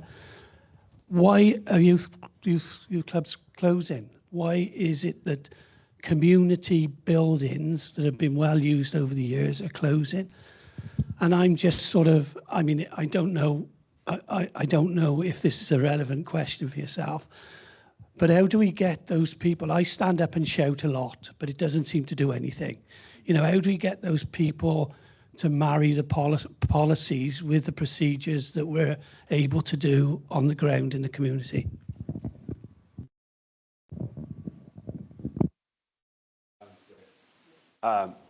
I'm a big champion of, you know, local youth centres. You know, as I said, I talk about, you know, that if we want to disrupt these behaviours, or we want to, you know, if we want to disrupt them, then we need local people. I believe there needs to be local interventions to do that. You know, we talk about how these ideas of masculinity are born out of deprivation. They're place-based. They've got, you know, even though, you know, there's commonalities between masculinities, between deprived areas, there's also aspects that are specific to that area. You know, there's specific ways of being, you know, certain to that area. So I would argue that you on the basis of that, you equally need you know, a localized approach to challenge those kind of behaviors. So I'm fully on board with youth centres, and, you know, it destroys me to see, you know, that these things are not funded. You know, we see the rise of crime, you know, youth criminality and gangs and knife crime, etc. And yet we're stripping away, you know, the very facilities that could, you know, change those behaviours. You know, it breaks my heart there, as I said, and again, I keep going on about it, I'll say it again. You're taking away the libraries, and we're taking away all these resources, and then you want to know why these people are disgruntled or disengaged, and, you know, they've got negative views. Again, it's not rocket science. I don't understand why people can't see it. And again, you know, I would like to see youth centres get the funding they deserve. I do really think that they're a key part. But equally, it's not just about youth centres. For me, when we talk about these one-off kind of programmes, I kind of seeing quite a lot of them now. We need a joined up approach, a multi-agency approach, and it needs to be like places like Alex says, the hub. There needs to be youth work. There needs to be work done in schools. There needs to be a multi-agency approach. We've got this kind of approach where there's different, when we're doing different things in different places with different ideas. You know, we've got these different ideas about masculinity. There's differences everywhere. There needs to be more of a joint-up approach. There needs to be greater understanding, and I think youth centres have got a massive role to play in that. Yes, of course. Rich, do you think the government or the politicians care what happens to these kids or to the valley? Trust yourself to ask me that. That's my aunt here is before. I knew you'd say something controversial. No, thank you. I don't know. Well, they do care, don't they? Like, do you mean they obviously care, you know? And like, if we're talking about local government, you know, to be fair, they've had restrictions, and we've had austerity measures, so they're restricted by the funding they've got. But you know, I just wonder sometimes, are people detached from, you know, these areas? Do they see the consequences of their actions? You know, if it's easy to make these decisions when you're sat in an affluent area and you've got your park and you've got your library. It's easy to strip away when you've got those facilities and you don't see the consequences of your decision. But people like me who are in those communities, I see those consequences. I have to live with the consequences, you know, and I have to see the way, you know, the people are, you know, the political ideas are forming and how they go in, you know, and you know, it's difficult for me and it really frustrates me, to be honest. Like I said, I just don't understand at times why, you know, these decisions that people are making. And again, I know there's difficulties, there's a lack of funding, there's inabilities, but surely there must be better ways that we can do things. You know, my call to arms is going to be at the end, but like, you know, if you make these decisions, there's consequences to pay. Like, do you mean? And yeah, so I do think they care. The simple answer is yeah, I do think they care. I just think that some people are just too detached from the consequences of their decisions.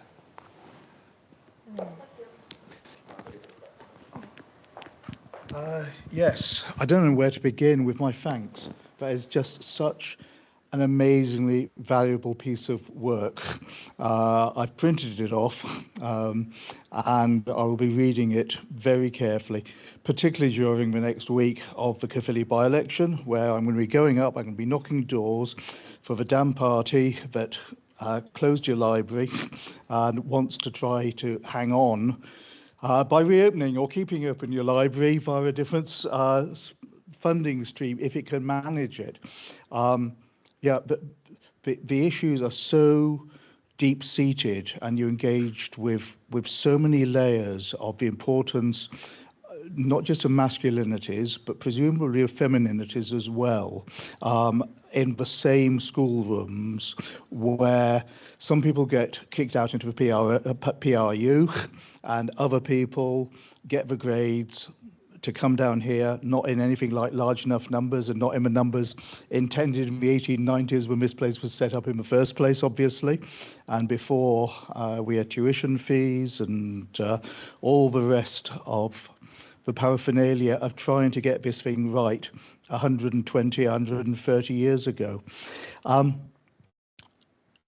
I'm hugely disappointed as an ex-history teacher, in fact, heads of valleys for 6 years, that history is one of those things you don't want to do, and maths might be useful to you as you go forward as a young man, you know, already excluded at too early a stage. So we've got a new national curriculum in Wales, which is meant to be based on a sense of place, which is hard to do if someone's closed your library, and you know, all the rest of it.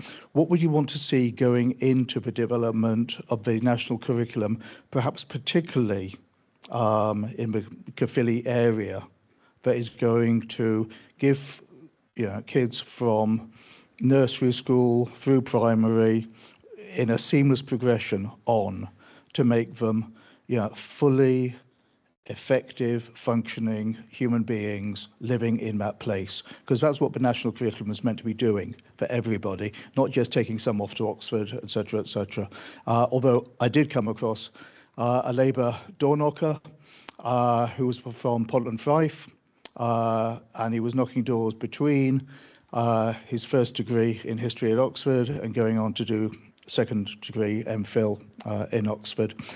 And I was staggered to hear from him that in his college, I guess Cross Keys College or something like that in central Gwent, there were 20 kids doing A-level history and 6 doing A-level politics.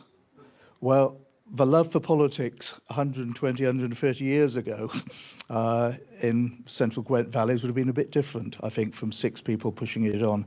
Yeah, so this national curriculum, what should it do in Caerphilly, for Caerphilly, and even with the libraries, expensively got back if we can?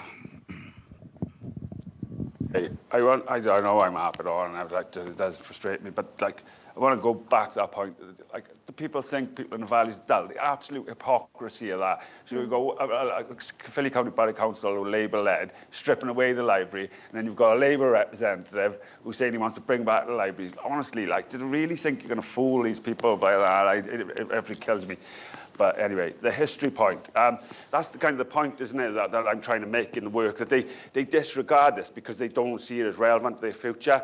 And that's where we need to intervene. We need to show them that history, because hopefully I deal with that complexity in the book. What I tried to say is that if we can, it's weird in the book, and hopefully the ending makes sense, because traditionally when if you were concluding this kind of book, you talk about their education first, but I don't. I talk about their employment first, because I say that their employment trajectory, their employment aspiration determines their engagement with education. So I think we need to challenge those ideas of what's a traditional man in that area, and increase their career aspirations, so the views of more positive views of different forms of employment. And when we do that, I feel that we will also increase their engagement with different subjects, if that makes sense. So I feel that if you could, like, if you showed one of them, you know, like, I don't know, you want to be a vet, or, you know, you need to do biology or whatever, I don't know. And then they might, you know, they'll engage with those topics, you know, they'll engage with maths, English, and they'll engage with biology, and they're no longer just rejected. They're rejecting it because they want to do manual work, and they only see those core things. What do we do about these young men? So if we just talk about marginalised young men, I think that there needs to be a bigger emphasis on career advice, to tell them the importance of education, because these young men don't understand the importance of education. So again, this is the other depressing thing. So I know that what happened to some of these lads. They actually left school with no education at the end, pretty much what I say would happen in the book. So they've gone to college now to do plumbing, but they start at level 0, so they've got to do 5 years in college to reach MBQ level 2. I just don't see these lads sticking around for 5 years to get an apprenticeship in plumbing. Like, so I think first of all we need to have a greater emphasis on careers, to emphasise the importance of education and the necessity for it now. You know, you can't reject education like I did and just walk into college. You have to have grades to get in, or, you know, or at least to get on and not spend 5 years there. So that would be one of the things. I think you could channel that pragmatic approach. I don't know how that works, but what I'm trying to say, there's no rejection of education there. There's some engagement. They don't disregard the relevance of education. So we need, I don't know, that needs more research. How do we kind of foster that pragmatic approach? Because it's workable, isn't it? There's something there to work with, but I don't know how we work with that. I don't know how that works. I think maybe you could try to talk to them about, as I said, that rupturing process, trialing that pilot study, about showing them different ideas of work and what it means to be a man.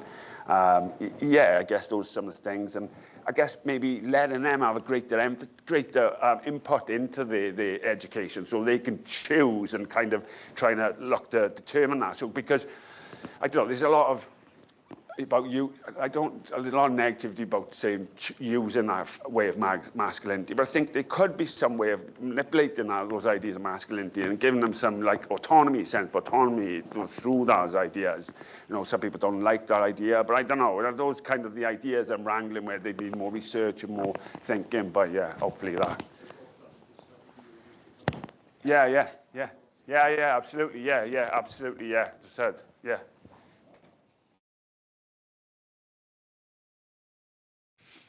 Thanks for a great event, Rich. I really enjoyed it so far. I just wondered about broadening things out a little bit. You're employed now in the Centre for Adult Social Care Research, has partly sponsored this event. So I know that through that job, you've been making good connections between what's in the book and thinking about some of what's happening, which you could put in the category of social care or public health. Particularly the men's mental health group. So could you say something about that, about the connections between what you did in your study and some of those other interesting grassroots things that are going on, seem to be happening at the moment? Absolutely. I just want to say, probably, I know you will like this, Jonathan, but a great person. And Paul Nexter has helped me kind of move from my doctorate on. I like to give people credit where it's due, and I've been very supportive to me, and I thank you for that since moving on. And yeah, and in fact, it was yourself that I contacted about these ideas, wasn't it? And you were very engaging to me, and very welcoming. So total opposite to some of the experiences I've had in Cardiff. So I thank you for that. Yeah, very much it was when I came to you with those ideas, wasn't it? It was very much about those changes in masculinity, and again about fostering them. So, as I said, I sat in the community, and hopefully the lads will agree with me. And this group of men is walking past me in a mental health group, and essentially they're some ways saying I've got mental health problems, and that wasn't something you do when I was younger because it was frowned upon. It was a dirty word, mental health was, but so.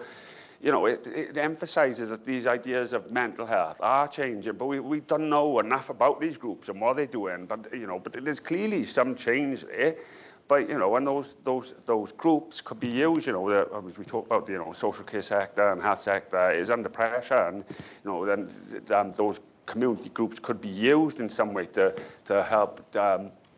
Help ease that pressure, and they're community-based, and they as well. So as I talk about, when we talked about these people, people in these areas do like a sense of community, camaraderie, and the place-based. So they might be more appealing to these people as well. But we're not doing it. My study went funded, so yeah, it needs to be funded. Flagger. Have we? Thank you.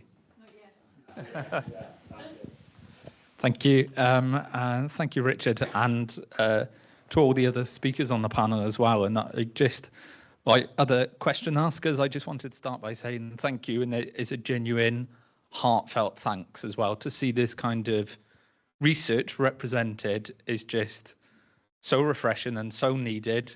And for a Valleys boy in academia now, and kind of yeah. It's just so important that we're finally, and it feels like finally having these discussions as well, even though they've been going on for decades, at the periphery, they're kind of really coming forward. I'll try not to ramble on because I have a tendency to, and I've got loads of questions, but just a few questions. Firstly, I recently completed my PhD and used all three of your research and cited in the thesis, and that was on an ethnography of music making practices in the South Wales Valleys. A lot of that was looking at things like working men's clubs, so that's where I looked at a lot of things around gender and masculinity, and the ideas of being hard or being mad was something that was coming out there. So the first question I wanted to ask was around age and generational and these intergenerational masculinities. I thought it was interesting when you said about them hugging, and they said, "Oh, you do the handshaking." It was kind of like an us and them thing on age, and I wondered what they had to say about older men and whether they had any ideas about that type of masculinity or what they perceived as those type of masculinities. And then the second question as well, if I may, and I guess this is for the three of you on the panel, broadly thinking about spaces like working men's clubs, is there a place for spaces like that you see now?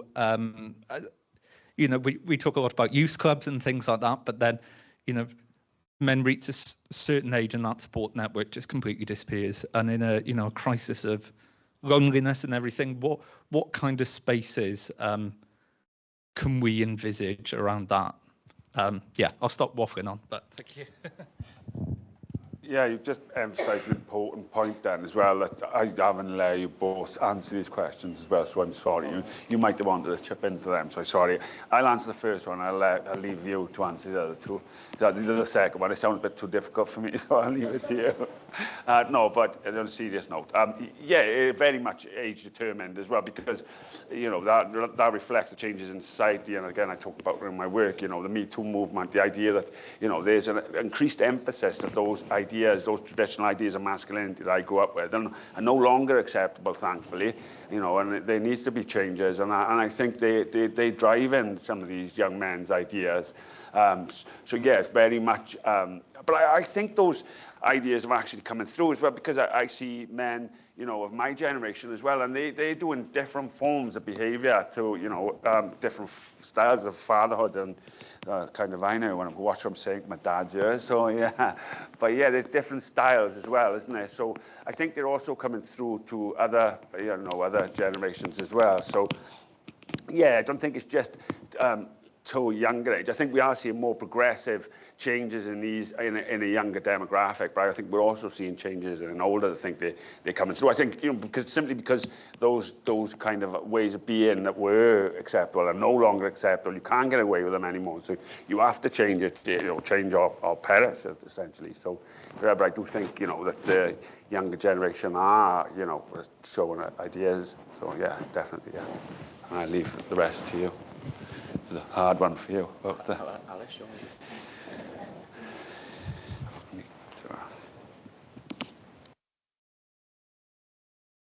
would you mind by just reminding me of the second question? Yeah, just thinking about just spaces like working men's clubs, which are so integral in kind of deindustrialized communities, as spaces for kind of continuity, but a lot of people have talked about them in terms of like male bonding and things like that. Very often seen as like relics of a bygone era. But so I'm in music research, and there's some people trying to reinvigorate these spaces as grassroots music spaces. And I was just thinking about what spaces do we already have in our communities that we could harness, you know, in the face of a male loneliness and a male suicide epidemic, and, you know, men not talking to each other. What kind of spaces do we have that we could harness there, in terms, instead of, you know, moving it somewhere else, or you know, trying to set up something in the uni or whatever? Yeah, absolutely. Thank you. Really good question. And I'm from a small town called Burntwood, which I think probably has the most working men's clubs still going in a square mile of anywhere kind of local to me, and they're fantastic spaces. There are still community organisations running out there. For a lot of people, it's still the place that they will get that opportunity, especially elderly, you know, to socialise on a Friday night where the pool team and the darts team are. And I think through community is the key way in which we meet some of these challenges. However, that has been up against a narrative that, if we're looking at mental health specifically, and it was something that I made reference to when I was doing some work around my own research, there's a reason why my granddad was an alcoholic, died early, probably had mental health issues, you know, didn't know, but and that my dad very nearly went the same way, and I developed acute anxiety as a little boy, right? And it's because these challenges are batons that are passed intergenerationally across families. The reason because of that is because they are intrinsically linked to our relationship with these systems, these structures, these societies. What that means for a possible space that we might have in a community that we could possibly use is, if there was a male mental health group running, fantastic, but how many are going to go and how many are going to use that, given that we haven't done the work that is the men's relationship with masculinity in society and the permission within those spaces to celebrate care, compassion, vulnerability. So I think when we're looking at things like male mental health, the spaces, but the relationship with the communities and the societies that they're situated within, we need to start recognising those relationships a lot more, because men just need to talk to their mates more. Excuse my French, it's flimsy and shit. Like, you know, and it places all of this on the individual and none of the attention on those relationships that means these things are perpetuated. No, I remember we were chatting about this up in Merthyr, but I'm a massive advocate of bricks and mortar institutions in general. I mean, there's so many different abstract ways we can think about this, and there's so many sort of angles. But, you know, culture doesn't come from nowhere, does it? Culture is, and, you know, whether that's a political culture, whether that's working class culture, whether it's class consciousness or whatever, it doesn't come out of the ether. All this stuff has been sustained by bricks and mortar institutions. And take it back to politics, whatever, but we talk about the decline of Labourism or the Labour vote or whatever political culture we had in South Wales. That stuff wasn't just stuff that people just had in their head. It was stuff that was built consistently through association, working class associational life in pubs, at working men's clubs, in the libraries and things like that. And then it's no surprise that with these things get taken away, you know, atomization rises, you know, people aren't associating with each other, that political culture will sort of collapse. And it's massive in terms of like social cohesion, social trust, and obviously from that flows, you know, I guess mental health, men's mental health, and it's not just about young men and boys, it's about everyone. I live in Grangetown. Just in 100 meters, you can walk past the empty Catholic club, the empty Con club, the empty Grange Albion Sports Club. That's in every single community in South Wales. Rich is talking about the libraries shutting down. I mean, and again, politically, Wales is the hardest place in the whole, you know, Wales, England, and Scotland. Almost impossible for Welsh communities to buy out these assets because the Welsh government wouldn't pass the Localism Act that got passed in England in 2013 and in Scotland in 2004. It's almost impossible. If your pub is threatened, if your sports club is threatened or whatever, it's very difficult to do an asset transfer for various reasons in Wales. So there's there's levers in legislation that can be pulled to make these things happen that can sustain communities, because it is all about the bricks and mortar institutions, because these are the places where people come together and talk to each other. And losing them is just so devastating. It's unbelievable. And once they're gone. That's the problem with it. You know, if something's knocked down or sold off, it's very difficult to replace that. I'm not going after you. You said that well enough. I'm not going to put myself to shame. We've got another question.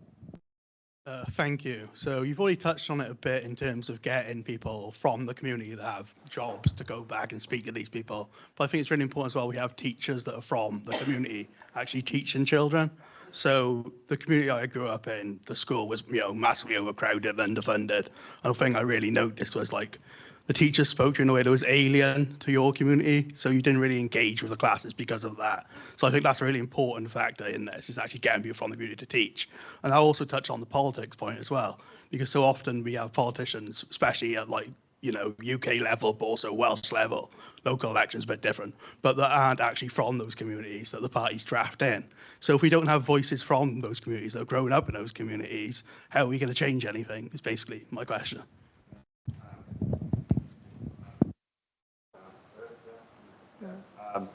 I think your point about teachers is great, and I'm going to plug an academic's work who's been great for me. You know, Kat Simpson talks a lot about where they work, worth giving a read.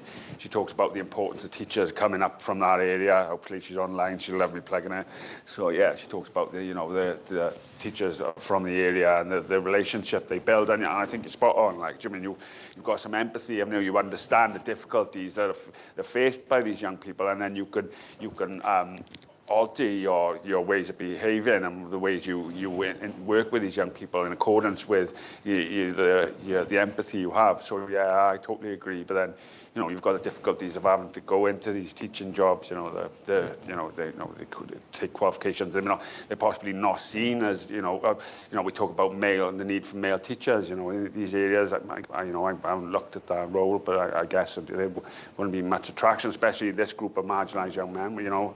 To a certain extent, but I don't know. But yeah, I totally agree. And your political thing, absolutely. That's why we see people, I think, disengaging, because there's no, and there's one party member I think that is from our area, and possibly why he's probably getting some support. So yeah, I don't know if anyone else has got comments about or Dan, you have, probably.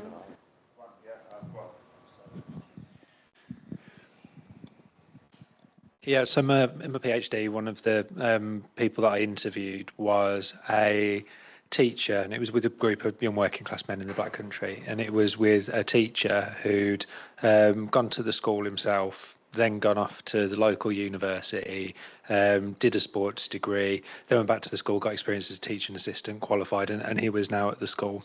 And the relationship that he was able to build with the young men was really quite incredible.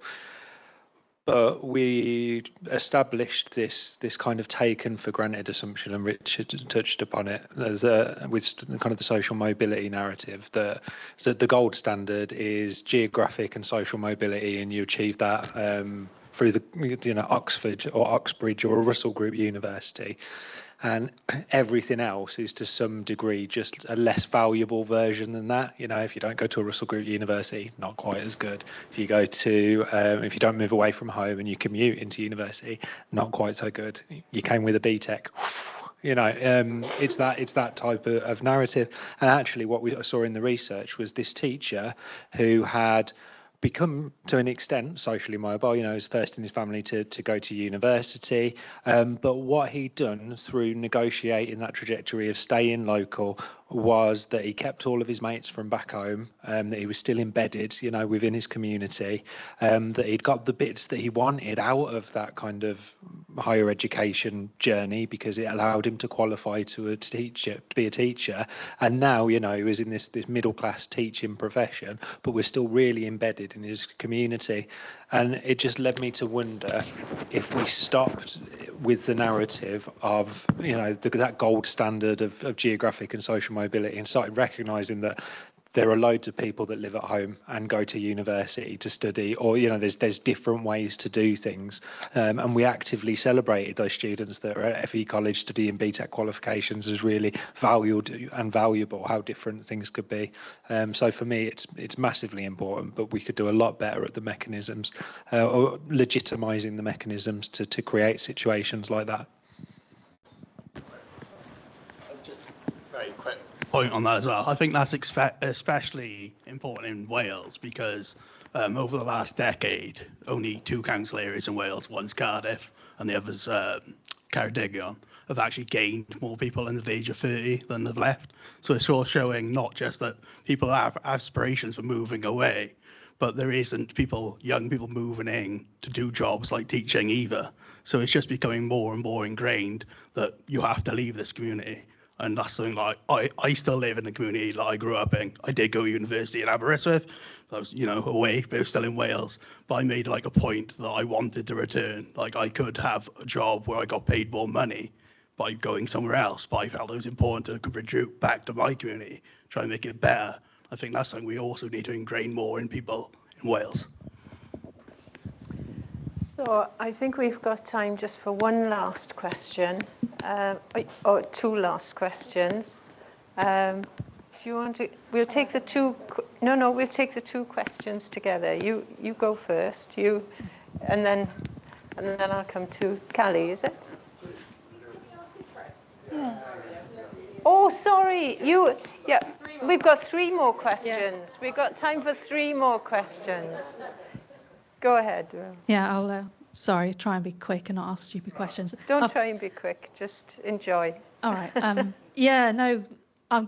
probably going to repeat a bit of some of the other points, because it's just a really nice discussion, and thanks for all of you for everything today. I really liked the question earlier that was kind of pushing back on thinking about the act of throwing Stan out of the youth centre and how we respond to people that we have a responsibility for and an ability to support.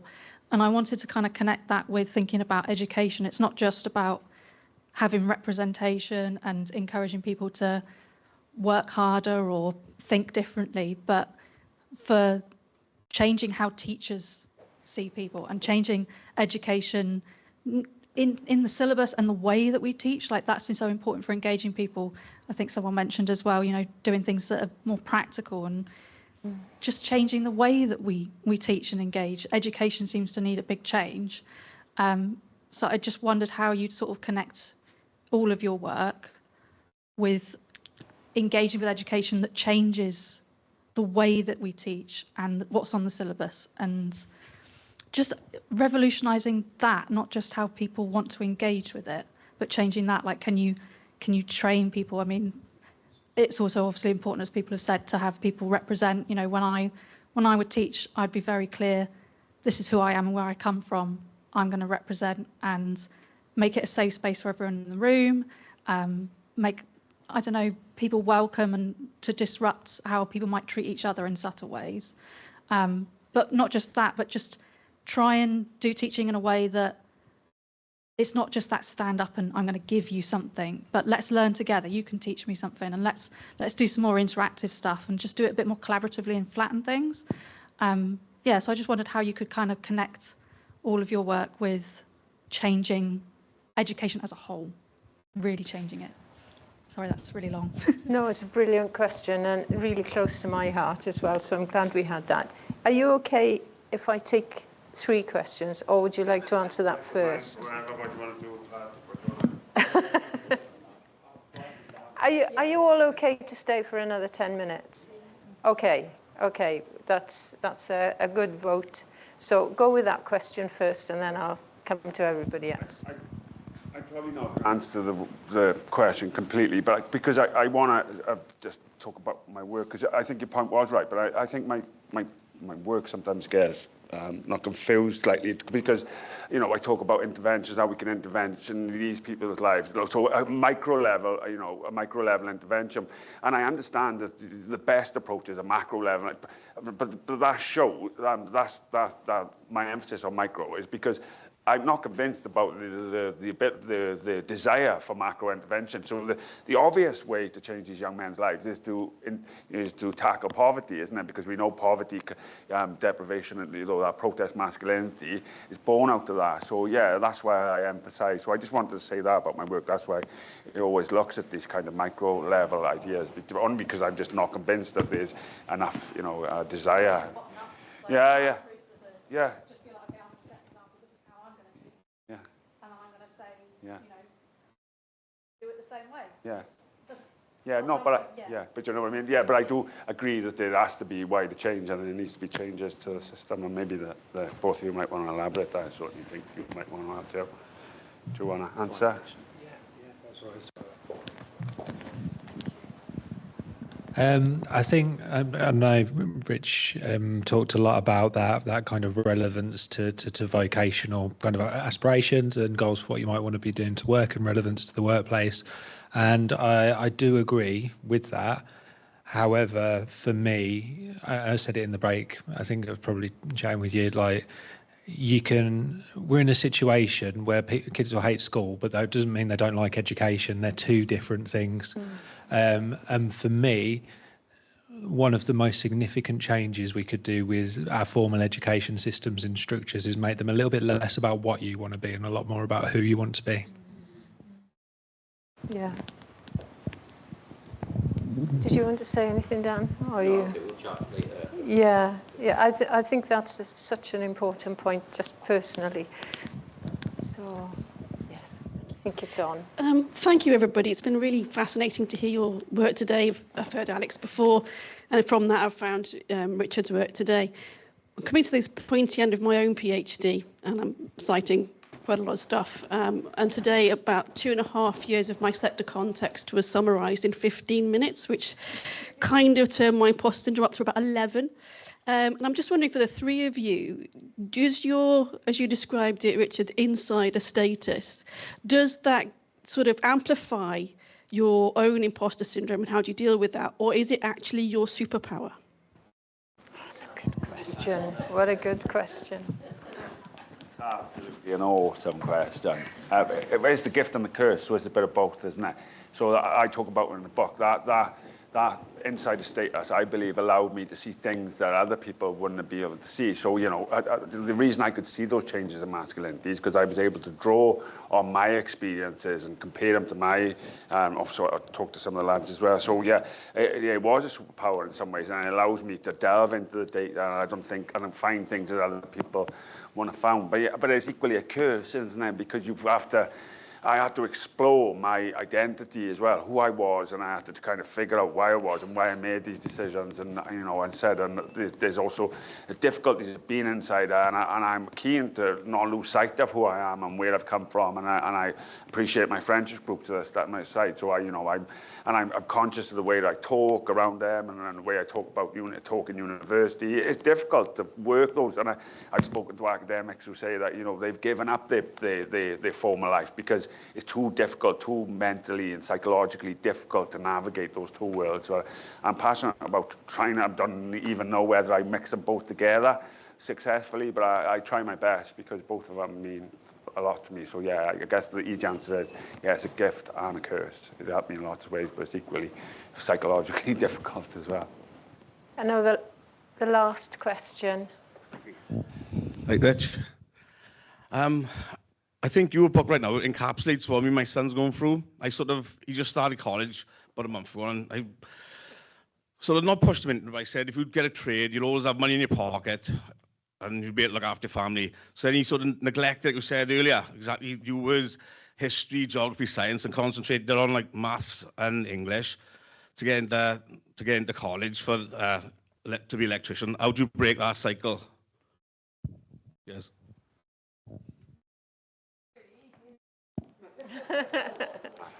Thank you, Dean. Great question. You've been here with me on my journey, and we've had some conversations, and I've tested my ideas on it. So yeah, and it's great to see, like your style of fatherhood has been quite interesting to me. Well, how do you break that cycle? I don't know, Dean. Like, do you mean? I guess as I said, he talks about like, do we? There's not again those building professions or skilled work. There's nothing wrong with them. They're very well paid, but it's unlikely to go into. If you're only concentrating on 3 subjects, if you fail at one of those, so if the which I know it is the grade to go into college is 3 GCSEs.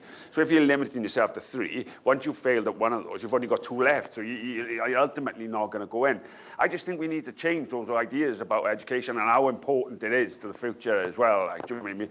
Again, I go back to the idea that there needs a greater emphasis on careers, to tell them, from the start, to say to these young men, look, you need these qualifications to get, even though you want to do building work, you still need these qualifications. And and if you engage with education, there's other opportunities. You could do other forms of work. It just needs to be greater intervention. I think it needs to be done at an earlier level as well. There's a great emphasis on comprehensive, or I don't know what the term they use these days, but there's a good emphasis on comprehensive school. But I don't think there's enough done in junior schools, and to talk about these ideas and challenge these ideas early, because once they start getting established, they're likely to get more cemented. So there needs to be a greater emphasis, I think. Yeah, I hope that answers your question. A good question. Thank you. I don't know, maybe you want to... Do you want to? No. I think you'll agree that we've had an absolutely great afternoon. I will say one thing. I'm going to hand over to Richard because I know he wants to have the final word. I've got one housekeeping thing. These cards need to go back in to reception to registration when you go out. And if I could just take a moment, I'm not from the valleys, but I've done some research in the valleys. And I just found it the most, it's such an exciting and vibrant place. I mean, I remember going into a cafe when I was between interviews, when I was in Treorchy, and I actually needed a toilet, and I went into the cafe to get coffee, and they said, no, there's no toilet. And then I turned around, and there was a big screen with the stock market on it. And I thought, this could only happen in the valleys. There's no toilet, but everybody's watching President Obama talking about the current stock market. And when you were talking, the words, I think it was Oscar Wilde who said them. He said that we're all of us in the gutter, but some of us are looking at the stars. And I think if education can help people to look at the stars and not just think about what exam you've done, what you know, what you did today and what was ticked off and what wasn't. And I think we've lost that, you know, and that sense of excitement about who you are, not what you've done, that if we can get that back and give young men and young women something to aim for, some hope, some excitement about themselves, you know. But I've really had a wonderful time this afternoon. It's a fabulous book, Rich, and you've done great work. It's been great to meet your friends who've asked some of the best questions.